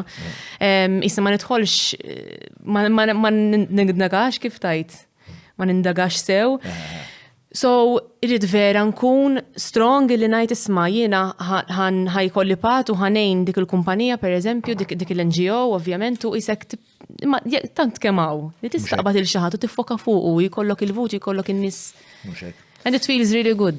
Innaqra li jkollok qed tista' tagħmel ħafna differenza. Aħna ma dal-proxmu għaxem t-tini parti tal-istoria u koll għana. Id-deċidejna li da, mux ma bżon li tħallasu l-kirja, li tħallasu l-kirja spiex ħajkollu fejqot għal-dinna f'xar. Imma għattalom isma hemm xaħat, da għandu bżon missier, għax żgur għandu bżon xaħat paternal force f'ħajtu li għajdlu right from wrong. Għattalom hemm xaħat li jista' jiltaqa' ma' dal-bniedem sija fil-ġimgħa u jara li qiegħed fi triq tajba. U bat li wieħed mal-ewwel li jimpjega xi 140 ruħ għandu kumpanija kbira għalli batu għandi għalli niltaqgħu miegħu darba fil-ġimgħa biex nara kif sejr ix-xogħol, kif qed iffaddal, nispjegalu kif għandek biex ta' tixtri l-ikel, il-groceries, kif għandek toħsib tiegħek innifsek u hekk.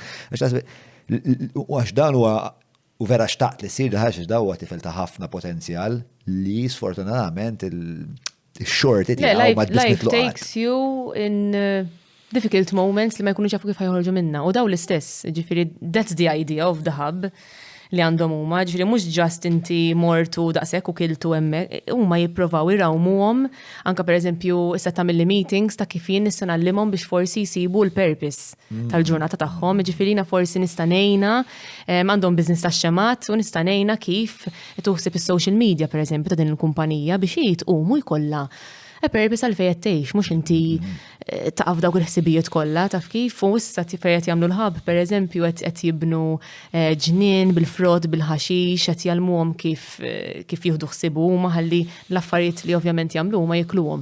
U jkollhom diġà jkollhom ngħidlek vera xi ħaġa sabiħa.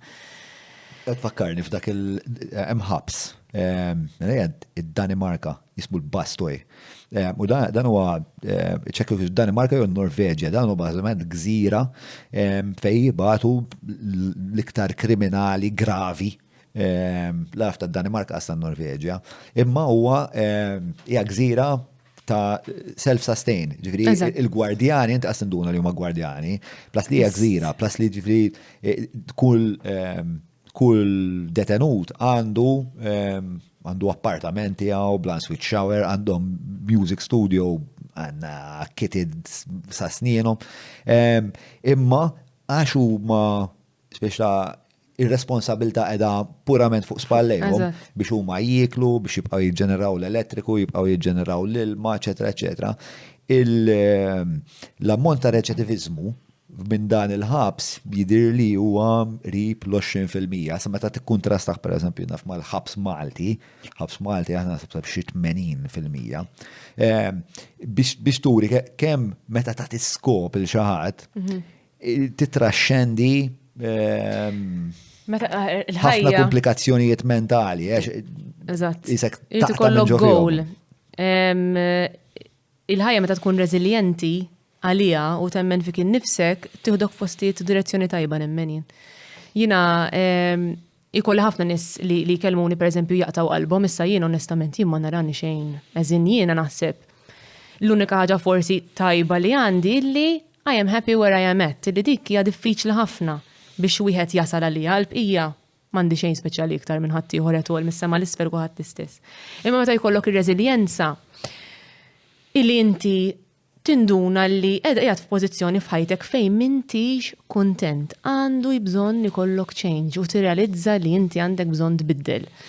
U hija diffiċli ħafna xemm jgħidek imma jien ma naf nagħmel xejn iktar, imma jien nemmen li b'xi mod bir-reżiljenza jiena xxielek. Jiena missieri jekk nista' ngħidlek storja sabiħa ta' missieri. Li dejjem ġelitni għalfejn ġelitni naħseb hekk għax missieri beda mix-xejn. Mux għax għandu, pala ħajja, pala valuri għet najdlek. Missieri għatma kellu familja ideali, kien foster dukoll, ġifiri dar ma' familji differenti. Allura l-valuri ta' xinu missier għatma kellu. Imma b'xi mod u għalli ħjar missier għat jista' jkolli. U dejjem hekk ngħid fuq kull kard. Żomni mill-nibki darġ. Imma nammira ħafna, ma kellu xejn, il-bira għar li ntqajt miegħek. Għatlu għax missieri riservat ħafna, riservat b'tali mod li qatt ma rrid qisu kważi. Iġenna nkunu jafu minn xi xaddaw. Mentri jiena aktar tinspirani, nkun naf minn xi xaddaw, għatlu għajdir dik tal-ġudu, għatlu ġir nisimak tajda, għatlu ma li diretta qatt ma til l-istorja, għalli mela ħanajdlek, għalli intant kemm ma kellix flus, għalli li imma kont kompetittiv u naf xritt minn ħajti, għalli li kont immur fej kienu jibiħu l-tqiq, għalli kienu jtuni l-xkejjer u s-sut tal-ġuda biex immur nikkompeti kontamenta biex-xkejjer tal-tqiq. Għalli u kont champion ta' Malta. Għalli mbagħad ma kellix flus biex nirkab tal-linja pereżempju, jiġri sakemm kien jasal ġifieri fej kellu jmur, imma ħadd ma kien jaf tant kemm hu reżiljenti. U mbagħad bla skola u bla xejn ġifieri u bla mħabba. U jien għandi min jippuxjani pereżempju, nemmen li forsi fejn nasal għax għandi min jippuxjani missier ma kellu l-ħadd biex jippuxjah u kienu anke champion tal-snooker ta' Malta. X'kien jippuxjah allura? Determinat, bniedem determinat immens li u dejjem kien u dejjem anka lili rawimni hekk jiġifieri li m'għandekx għalfejn ikollok kif taqbad li tittemmen fil-gowl li inti għandek f'moħħok. Kien dejjem sportiv, kien jaf li jista' jilħaq xi ħaġa determinat u baqa' dej Ma taf minn fejn ġabha missierek di? Ma nafx xu missieru telqu ġifieri bħala. Eżatt, mhux. Le, ħadd ma jafx, mxu li ma jafx. Naħseb minn xi xadda hu. Li minn flok għadda minn xi xadda u mar fit-triq il-ħażina sab ir-reżiljenza biex jiġilet il-ħajja. Ekku, mbagħad kif tiżviluppa l-istorja, mbagħad intaqa' mal-mami tiegħi ovvjament kienu għadhom żgħar u hekk, u l-mami tiegħi ovvjament min-naħa l-oħra kienet imrawna b'familja ta' mħabba differenti immens. U tawħ, ovvjament, the values li forsi ma kienx jaf bihom daqshekk. U x'eta kellu meta ltaqa' magħmok? Kienu għadhom żgħar, ma nafx eżatta forsi 15, 16 kienu għadhom żgħar. U beda jaħdem jobs normali għaliex l-snooker dak iż-żmien għal-volja kien champion ta' Malta, ġifieri jekk tfittxa, vera interessanti. X'ismu l-papa? Richard Webb. Ma kienx biżejjed biex isostni l-familja, il-paga tiegħu ma kienx biżejjed biex isostni l-familja bħala sport, l-sfortunatament hija komuni ħafna li meta tkun sportiv anke tkun champion ma jkollokx paga biżejjed biex isostni l-familja u kellu jibda insomma jaħdem jobs normali u missier beda bħala dishwasher. Dak iż-żmien kien hemm il-Magic Kiosk ta' Sliema, kien dishwasher, u mbagħad tela l-waiter, u mbagħad beda jitla l-head waiter, dejjem bit-determinazzjoni li jitla sa mbagħad spiċċa direttur ta' hotel, u waħda mill-iktar hotel renomati li hawn Malta, u jiena dik il-growth naturali ta' bniedem nibda ngħid mela jekk ma qatax qalbu. Mandu għal-fej, jaqta' qalbu ħadd. Meritokratika b'ħafna impenn, b'ħafna diffikultà. Impenn, qatt ma rajtu l-missieri żgħira, qatt ma kont nifhem għalfejn il-missieri qatt mu id-dar, pereżempju. Kienet kiddek imma nimmaġina. U żgur li kienet kidni, especially li jiena dejjem isni kont konxja tal-valuri, u meta tkun żgħira ma tifhimx il-flus x'inhuma. It-tfal ma jinteressahomx mill-flus kemm huma u kif qed tagħmel il-flus u x'qed tixtri whatever.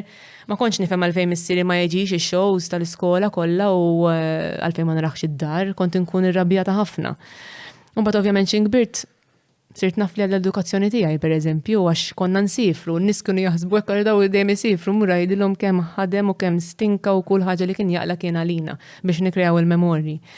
U dejjem jgħidli missieri ma għandkom xejn ma ħallilkom xejn, il-memorja ħanħallilkom jien. Jekk rid isifirna x'imkien sifirna ma minn warajja ma ħallni xejn. Ġifieri issa qed tgħid li kien hemm pjuttost kellhom dal-irwoli arketipiċi il-mama u l-papa. Il-mami kienet il-caregiver li issostnikom mod emozjonali. U speċjal konċernata bis-sitwazzjoni domestika, u mbagħad kellek il-missierek li kien determinat li kien joħroġ lil mid-dar biex jakkumula biżejjed risorsi biex intom jista' jkollkom ħajja tajba. Wara kemm jaqtax qalbu niftakar xi ħaġa oħra. Ara kemm hu persuna determinat illi l-ewwel darba li ħa managerial position f'din il-hotel li kien jaħdem fiha. Kienu bdew obviously qed joħorġu l-computers dal-affarijiet missieri ma kellux skola avvanzata li jaffiex għall-computer, għas idea, daw assumew tant kemm kien bravu f'xogħlu, tant kemm kien lu passjoni fil-hotels u fl-HR u hekk. Illi ħasbu li ħajekselja. U daħlu f'uffiċċju u dejjem jgħidli u ngħidlhom, okay, għallu se tittamel xedju, titixal il-computer, tagħmel hekk, u beda jgħidlhom, sure, right. Għalqu l-bib għalli unċempel l-ommok nibki ma nafx kif ħanixalu dal-computer, għalli ma kellix ideja, għalli xej, għalli mbagħad bil-reżiljenza li jina ħanitalmu u kollox. Għara vera jinspirani missieri. U hija storja li dejjem tfakkarni li tkun fejn tkun jekk temmen fik innifsek ħatasal. Naħra tfakkarni f'dak il-battibek li kellna fil-ċet tal-WhatsApp u tal-Champions u l-leġendi. Fuq jekk il-missierek għandek x'taraħ jibki jew le. Mela għalfejle. X'taħseb inti? Għalfejle. Ma naraħix li 10 raġel li m'għandekx tibki. It's not a weakness. It's not a weakness at all. Jina naħseb skont kif qed tibki. Le skont għal xiex. Skont kif imma dik anka jien inħossa, minn dak anka jien inħossa, jien pereżempju għandi vizzju nibki naħseb fil-momenti, mhux ħanibki għal xejn, ma tarniex nibki għal xejn, ċoj li bkejt illum vera x'kien żmien emozjonali ħafna, tibda niftakar f'ħafna affarijiet. Imma pereżempju li missieri ħanarf meta niftakar li Beka. Għadda minn żmien ġifieri kellna naqra health issues u niftakru li naħseb ħaseb laqat muħajjarani u xinrana Beka. U meta ġustifikabbli ħafna. Eżatt. Dik tibqa' timmarka kal dejjem naħseb. U meta tlu pregnant. Ma Malta kollha jaraw jew fuq bil-biki, ma narax bħala weakness at all. Dik naħseb joy mbagħad. Joy. Lemma jien anke relazzjoni ta' missieri, qed nara ħafna, żin jien għadni mmur ħdejh ix-xogħol jbusni fuq moħħi jismu tagħmel xejn għandi 32. Taġġom dik relazzjoni mal-missieri. Le jiena l-iktar li speċ ta' nsib oġġezzjoni naħseb. Jew li naħseb li missier m'għandux jibki meta ikun hemm ċertu livell ta' chaos fil-household. Xirrit iżomm il-EV. Jox m'hemmx u jiena nħoss li l-missier għandu dak li jkun dak li kulħadd iħares lejh u jħoss il-kalma. Kif iħares lejh mela John kalm, mela ħanikkalma jiena wkoll. U naħseb dak l-ankraġġ fil-fema tiegħi għalmenu naħseb li fil-fema tiegħi għandu jkun mhux għax il-missier. Jien nemmen li kemm l-om u kal-missier xi ħadd minnhom jista' jkun stronger than the other. Entirely. Ġifieri jista' jkun li l-om tuħu dak l-irwol. Eżatt. Jienu kien pereżempju n-raġel tiegħi naħdmu bilanċ enormi għax daqqa u jkollu kollox eżatt u ma nippanikjawx u dal-affarijiet u daqqa jiena, ġifieri però nipprovaw illi meta xi ħadd jikrolla liħor jipprova jollik. Dejjem, ġifieri xi nara ħadd jikrolla f'xi ħaġa jiena dejjem hemm illi nipprova ninkoraġġih u ngħidlu isma' it-tazza vojta qatt ma tkun vojta kompletament, nofsa mimlija dejjem. Dik xi ħaġa wkoll għallimni missier minn dukon żgħira, kien ngħidlu xi ħaġa li qed taffettwani kien jgħidli tam. Ħares li l-big picture of life. X'għandek, x'valuri għandek, x'saħħa u kollox, u t-tazza dejjem nofsa mimlija, ma dejjem ma tista' tkun nofsa vojta wkoll, ikkonċentra f'dak li għandek. U raġel tiegħi dejjem hekk ngħidu, raġel tiegħi komplettiv ħafna fix-xogħol, workaholic, bniedem li nammira ġifieri għax ma jaqta' qalbu minn xejn. Imma ġieli jkolli bżonn ngħidlu look at the big picture għax qed tieħu wisq fuqek stress u jiena naf minn x'għaddejt jien meta I overstressed myself u llum il-ġurnata qisni vera nipprova nibbilanċa l-affarijiet aħjar. Xi tkun it-tweġiba tiegħu meta tgħidlu kalma tieħu stress fuqek? Nifhem jgħinuna kbira, ġifieri ġieli kien konverzazzjoni jgħidli mnalla tkun int li ġibni nsel li qed nieħu pereżempju jew mhux wisq xogħol li wisq fuq moħħu għax hu kollox jivvinta. Kollox jivvinta. Anka sempliċement biżi bix-xogħol iċempillu n-nannu pereżempju tilaq lill-geyser. Pup taraħimu. M'għandux ċans da ġifieri u jagħmel sija satej għax imbagħad jibda jparla miegħu bela te u naqrek. Jieħu wisq fuq moħħu, mbagħad ovvjament il-xogħol imur lura li suppost kien meeting u mbagħad ikun tard u mbagħad tistressax tard. Ju ħafna fuq nifsu, naħseb jiena qisni iktar ma' żmien drajt kif għandi nqassam il-ħin.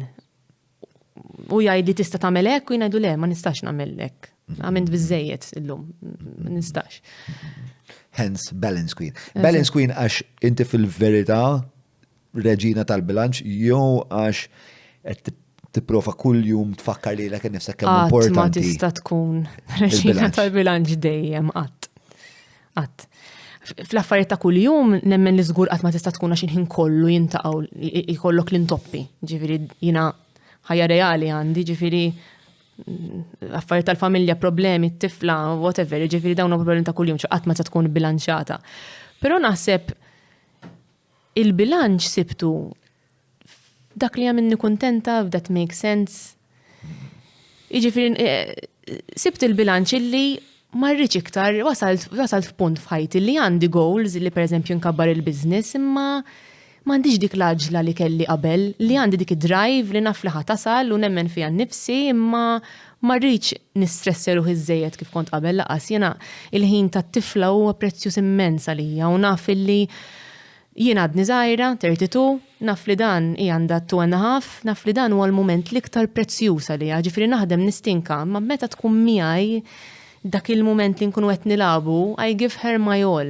Irrelevanti kemm inkun stressjata kemm qed ikun jibgħatu li klijenti u notifications u affarijiet, neqleb il-mobile hekk. U ngħid dan huwa l-ħin tagħha. U fil-fatt tallimniha li meta nkunu qed nilabu magħha u għadnila this is playtime, this is story time, għandha dritt neħinna l-mobile. Dik u naħarsu lejn xulxin x'intamilha għax sinjal li m'għandunajni x'aħna. Dik iġibni nse. Għandkom protokollu kollha social media fid-dar. Ija, speċi meta tiġi, ovvijament jina xogħli bil-forsi tinkun ħafna fuq, però meta jkun il-ħin tat-tifla, no way. Il-berħen nutajt xi ħaġa li. Apparti nkun qed nara tagħmel xi ħelwa nitfa' l-mobile biex mbagħad nitfa' xi biċċa. Apparti xiex? Apparti meta tkun qed tagħmel xi ħelwa, tinsi xi noħob ħafna l-memorji, ġifieri ġieli nieħu xi video hekk u mbagħad ngħid mbagħad intellaw xi darba nerġa' narhom. Il-berħen nutajt li waqt li konna qed nitkellmu, poġġejt idejki, poġġejna flimkien u inti nnutajt li l-mobile tiegħek kien wiċċu l-fuq. Ximdejna nitkellmu dawartu. U xaġa li apprezzajt ħafna għax jiġifieri dak huwa vera sinjal ta' rispett illum il-ġurnata. Fejn inti dak il-mien tajlu isma' jiena ħanalaq kollox u ħana tikkas lilek. U xaġa li apprezzajt u hija xaġa li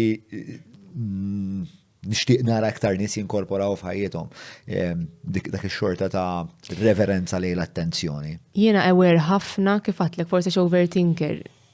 Kemm qasira l-ħajja.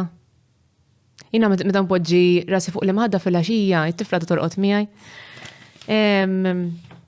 Drajt x'għamilt illum hekk li vera ħadd pjaċir x'qalet it-tifla u niddiskutihom hekk mar-raġel l-affarijiet li għamlet ngħid kieku kont xi waħda forsi fissata fuq the fear of missing out, jew ma nafx anything li kieku dak il-momenti ma qsamtomx.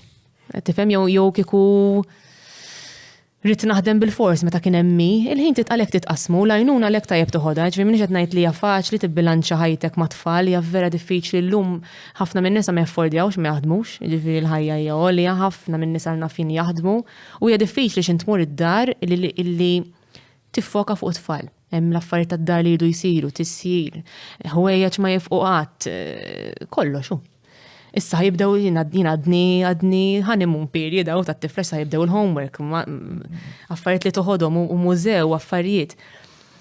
Imma mbagħad insib mod ieħor. Naħseb li ħin magħhom huwa prezzjuż wisq huwa qasir wisq huwa. Tista' ma konfidenti ħafna inti. F'din?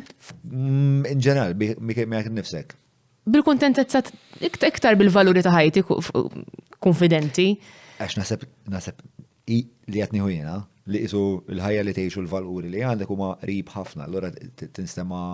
Dik ara li meta jkollok is-support għandek ħafna. I am one of the lucky ones illi naħseb dejjem żammejt relazzjoni tajba ħafna mal-familja u ma' sħabi u that takes effort. Yeah. As well. It does take effort to check up on your friends kull-jum, li ċempillhom, tagħti każhom, tagħti każ x'qed jgħidu u tibqa' taħseb fuqhom u tgħinhom. Both ways, ġifieri kemm jiena u kemm sħabi u takes effort. U nħossni konfidenti li għandi min iħobbni u happy li nħobb.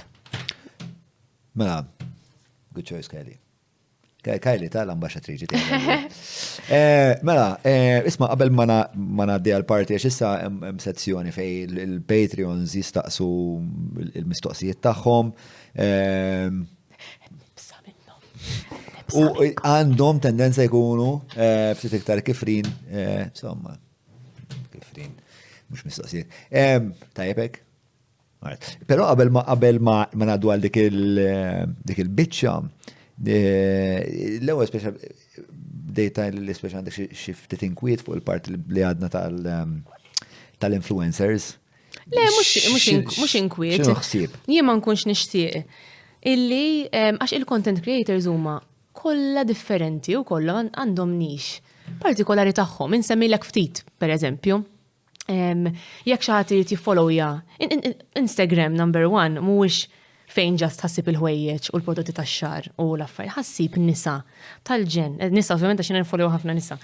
Illi vera jagħtu valuri sbieħ tal-ħajja, tinsemmi pereżempju Lorinda li iva hija content creator taħdem mal-brands, però tgħix ħajjita u tagħti eżempji sbieħ fuq li għandha it-tifel tagħha li għandu a disorder pereżempju li ilu minn kien żgħir. Din fil-ħin tal-ġurnata tagħha iva sakemmi forsi anka xorta taħdem mal-brands għaliex għandha il-following. Tijet torik li m'għandekx għalfejn taqta' għaddi kella cancer per eżempju waqt li kienet nalija pregnant jew kella li t-tifel iż-żgħir. Għaddit minn ħafna u li vera persuna tinspirani immens, ġifieri tallimni ħafna fuq il-ħajja, ġieli neqret jiena pereżempju nara lili ngħid jiena. U għandu valuri dak it-tifel ġifieri l-belħek jekk tar il-page tagħha.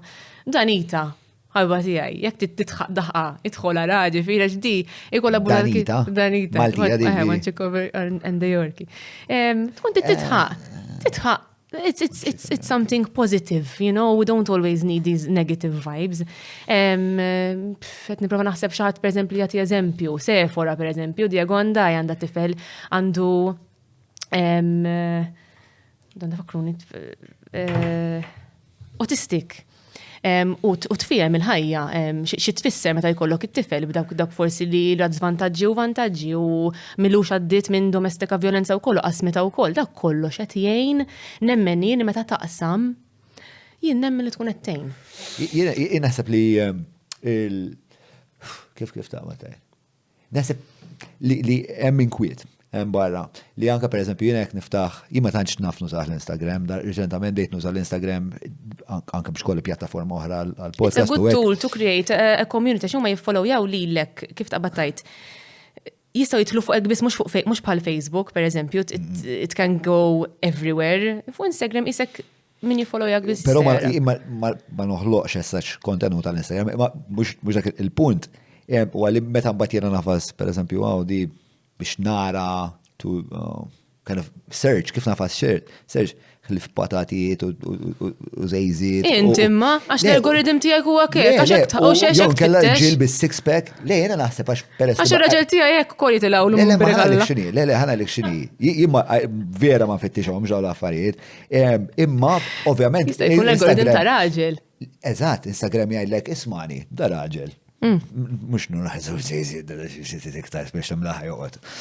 U fil-verità, the age-old adaġ il-massima antika ta' sex cells. Imminti għattajt scrolling. Mux scrolling, da search. Imma s inti biex nfemek naqra l-Instagram, inti jow ħatitħol fuq għax issa għamlu update li T-pods very similar to TikTok. Inti qabel kont tidħol fuq Instagram, tista' tissearchja ma kienet iktar searching of accounts. Issa bl-algoritm kif inbidlet, qed itaralek ħafna kontenut ta' content creators li int m'għandekx idea min huma. Qabel kienet aħjar għax qabel kienet inti tħalt u qed tara l-kontenut tan-nies li inti tixtieq tifollowja. So llum inbidlet u ddejjaqni ftit jiġifieri l-ħaġa. Jiena biex pereżempju fittix lilek. Mort dik il-magnifying lens hemmhekk u Ara vera boomer ta' search. Proud of it. Tħal fil-search, fil-lenti, kont sanajt, un batat magnifying glass, ma laqqas dik fil-search. U search, u sakem imma kif għafa search, l-ewel li tella għalek xeba stampi, jew xeba rġin six-pack tipo Aspire, bro, aspire. Jew nkella bej six-pack u pettorali, speċjali patata u cleavage. Li, all right, biex ta' huma affarijiet li għanqlu l-iktar parti primittiva tal-bniedem mhuwiex isma' jiena kelli l-kanċer u u naħseb li dak ix-xorta ta' messaging se ma naħsibx li għandu jkun iċċensurat, ma naħsibx.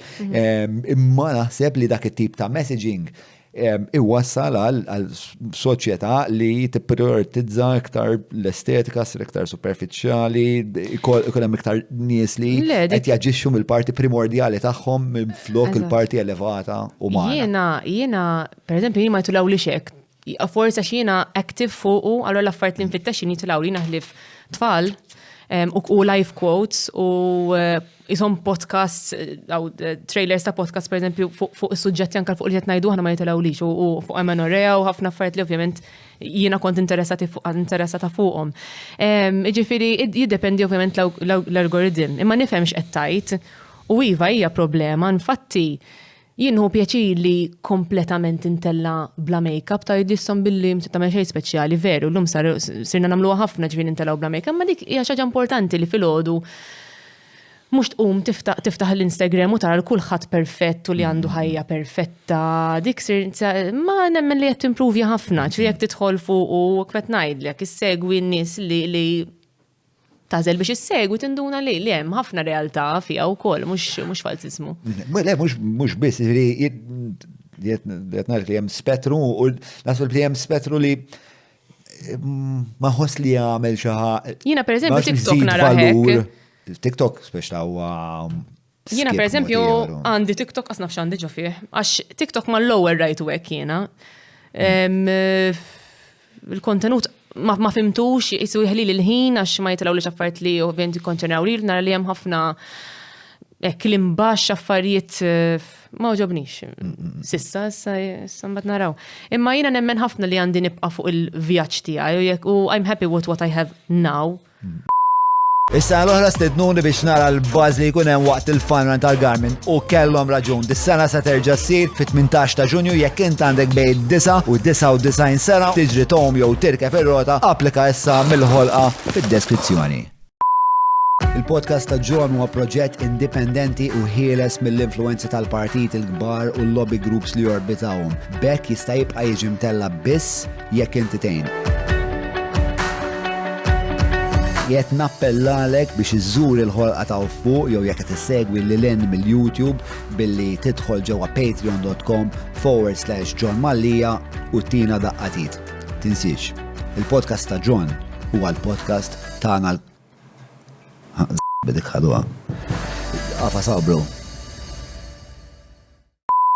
Mela, il-patruni staqsu, ġiju barilkom ħbib tagħna tal-Maypole, mod partikolari, sourdough, varjetà ta' tomiet, però għalija l-iktar ħaġa importanti hija li jiena nħobb ħafna l-ħobs, però sourdough għandu low glycemic index. Yes! U low glycemic index bażikament li ma jkollokx spike ta' zokkor, għal-dastant ma ħosnix letarġiku minn fuq, u ħosni ħafna ħjar tul il-ġurnata. Yeah? Big fan? Big fan. Avocado? Dawġ bajdiet? Jena, tonta zejt, da tib ta' affarijiet. So yeah, big fan. Mela, għaret laqna. L-ewwel mistoqsija ġejja minn għand Bjorn Mikallef. Bjorn Mikallef jistaqsi meta tikkonsidra li x-xogħol ta' influencer mhux wieħed tipiku fejn għandek payroll. Kif taħdem il-ħlas tat-taxxa? Jekk taħdem, self-employed. Jekk taħdem eżatt, self-employed, ġifieri by invoice u tħallat it-taxxa normali bħal kwalunkwe xogħol. Eżatt, ġifieri inti tinvoice il-klient. L-istess bħal kwalunkwe xogħol ta' servizz, ġifieri jekk inti pereżempju self-employed eżatt, l-istess ħaġa. Alex Portelli huwa l-ewwel Patreon li qatt ġi fl-istudio, xek. U kienu kollha għamel ħabta il-community manager. Alex Portelli jistaqsi jidher li hemm tendenza li l-influencers lokali kollha nwerri nisemgħu leħem fuq kwistjonijiet politiċi. Temmen li influencers għandhom jużaw il-platform tagħhom biex jitkellmu aktar fuq l-inġustizzja preżenti fis-soċjetà Maltija, bħal pereżempju l-ġlieda li hemm bħalissa biex issir inkjesta pubblika dwar il-mewt ta' Jean Paul Sofija. Ifimni, ħanajt ħankun onesta kompletament. Jekk jina jkun hemm xi ħaġa li vera ma nifhimx fiha, jiġifieri ovvjament ħajkolli opinjoni, imma ma jkunx nista' neksellja f'xi ħaġa li jiena ma nkunx nifhem fil-politika pereżempju relevanti l-vuċi tiegħi jekk jiena ma nkunx taf kif ikun hemm pereżempju ta' kienet inqatlet Defni u kont kellimt fuqha, ġifieri there is no ma naħsibx li hemm raġun jekk inti tkun hemm min isemmi l-politika actually qed naħseb ftit nies li jsemmu l-politika, ma jien ngħid għalija mindu kon żgħira qatt ma kont mitħla tiegħu. Ġifieri ma naħsibx li ma konx mitla tiegħu jew kien hemm biex fis-soċjetà Maltija kien hemm ħafna tal-familja, ġifieri jew hekk ta' konna żgħar iva, ma le ta' iktar kemm nikber iktar qed nitħawwat ngħidlek il-verità. Isni nħossni għadni żgħira, isni nħossni għadni teen, illi għandi bżonn nitgħallem iktar, imma tant kemm hawn jina il-medja soċjali wkoll isa tħawdek għax ikun hawn ħafna fake news jew news isek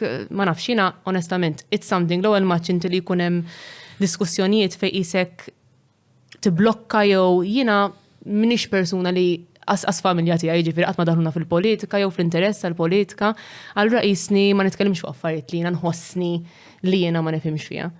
Tħoss li kieku tidħol fil-politika jaf ikun hemm min ma jkunx daqshekk kuntent bik minn meta tisegwik? Jien naħseb li U speċta servi ta' deterrent dik il-ħaġa. Mhux għax deterrent, number one tkun ukoll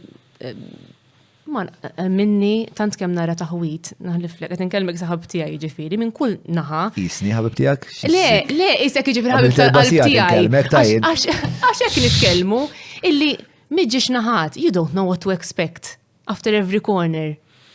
You know, jiġifieri ma nistax jiena nafda kompletament persuna. Side A or side B? Nitfixkel, minix daqshekk up to date illi nafda xi ħadd kompletament. Nibza from every turning of every aspect. Mela, il-mistoqsija li jmiss Nicole, dal-aħħar tisiru diversi diskussjoni dwar influencers li poġġu tfal żgħar tagħhom fuq il-medja soċjali. X'taħseb dwar l-argument li l-ġenituri għandhom jagħtu wiċċ tfal jew jagħmlu xi tip ta' trust fund li jistgħu jaċċessaw la jkollhom 18-il sena biex jiġu kompensati għal ħin tagħhom la dan huwa meqjus bħala xogħol, content creating. Li nagħmel jiena huwa kollu tat-tifla x'inhu raġelek ngħidu, ġifieri kull ma nagħmlu huwa t-tifla. Jiġifieri bħala compensation ta' tfal dik mhux problema. Hemm il-wirt. Hemm il-wirt, eżatt, ukoll kull ħaġa li nagħmel huwa għaliha. Però ifhem, nemmen li għandu jkun hemm limit ukoll. Pereżempju ma jiena personali ma naqbilx illi pereżempju tfal għandhom ikollhom page separata li jom mingħajr il-kunsens tagħhom. Jiena li t-tifla tiegħi jiġifieri qiegħda fil-page, ovvjament għaliex il-page tiegħi hija a lifestyle page. Jiġifieri bla ma trid jiena daħħalthom fl-istorja tiegħi in-nies and I love it għax hemm dik iċ-ċertu komunità fiha, tifhem. Però ma naqsam xejn li hu daqshekk personali u aware ħafna ta' x'nitfa' fuqha u nemmen illi l-kontenut tiegħi b'ħafna ħsieb, jiġifieri anke kif inqasmu, nemmen li jekk jitalaq ċertu weta u tgħidli ma jiena ma rridx nidher. Mhux problema. U naċċetta kompletament l-opinjoni tagħha u ma tidhirx iktar, it's no problem. U l-għażla u s-sovranità tal-Pixie. Eżatt. Mela, binnaħa tagħna dawk huma il-mistoqsijiet faham il-nervosijat ngħidu. Li għandna li kellna lik għandek xi ħaġa xi hekk biex tagħlaq. Not really, naħseb li hekk ġast naħseb fuq kollox li għadna l-iktar ħaġa li forsi nixtieq vera hekk ndistingwi fuqha hija li ngħixu naqra iktar ħajjitna tranquilli u ma naħsbux iżejjed li nifokaw fuq ħajjitna u mhux fuq ta' ħaddieħor. Naraw x'jagħmlu lilna kuntenti u mhux naġġudikaw il-ħaddieħor b'ħajjithom. Make memories. Make memories. Ħantik rakkomandazzjoni ta' film tajjeb fuq mhux film, dokumentarju tajjeb fuq Make Memories. Dokumentarju stramp ħafna jismu Exits Through the Gift Shop. li huwa l-istorja ta' wieħed li jkun ossessjonat in making memories, ma da fin-90s. Allora da kellu dal-handheld camera u da kienet beda jagħmel dokumentarju li mbagħad id-dokumentarju xar xi ħaġa totalment ġifieri li ma tistennix. Huwa wieħed mill-aqwa dokumentarji li qatt saru. Exit through the gift shop. All right. Tuħti twila. So, thank you ħafna. Vera ħadd pjaċir. Għax it was very out of my comfort zone u vera bdejt nibża. Għattinna fil-bidu u nista' nifhem għax udjenza ġdida u l-udjenza tiegħi hija udjenza pjuttost kritika u speċjal. L-udjenza tiegħi mhux għax kritika, b'udjenza differenti li tħobb forsi ċertu suġġetti differenti, imma hopefully qed sentenza minnhom xi ħadd hekk laqtet il xi ħadd.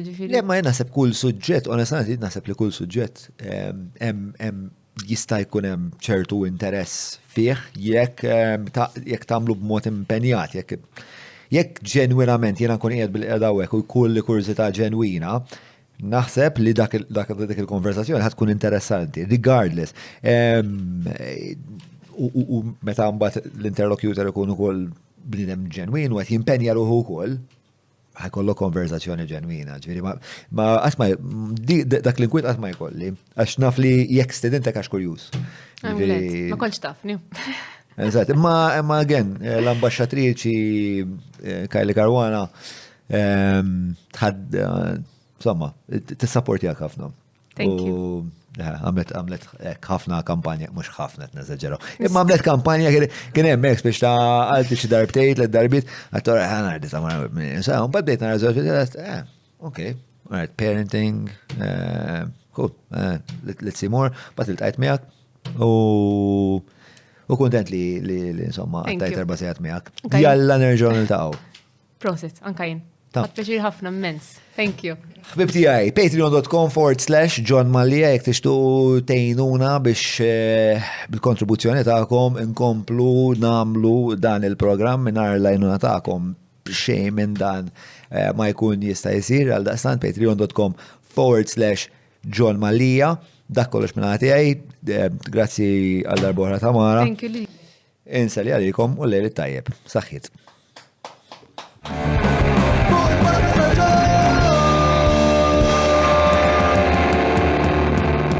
Mela, tlaqna?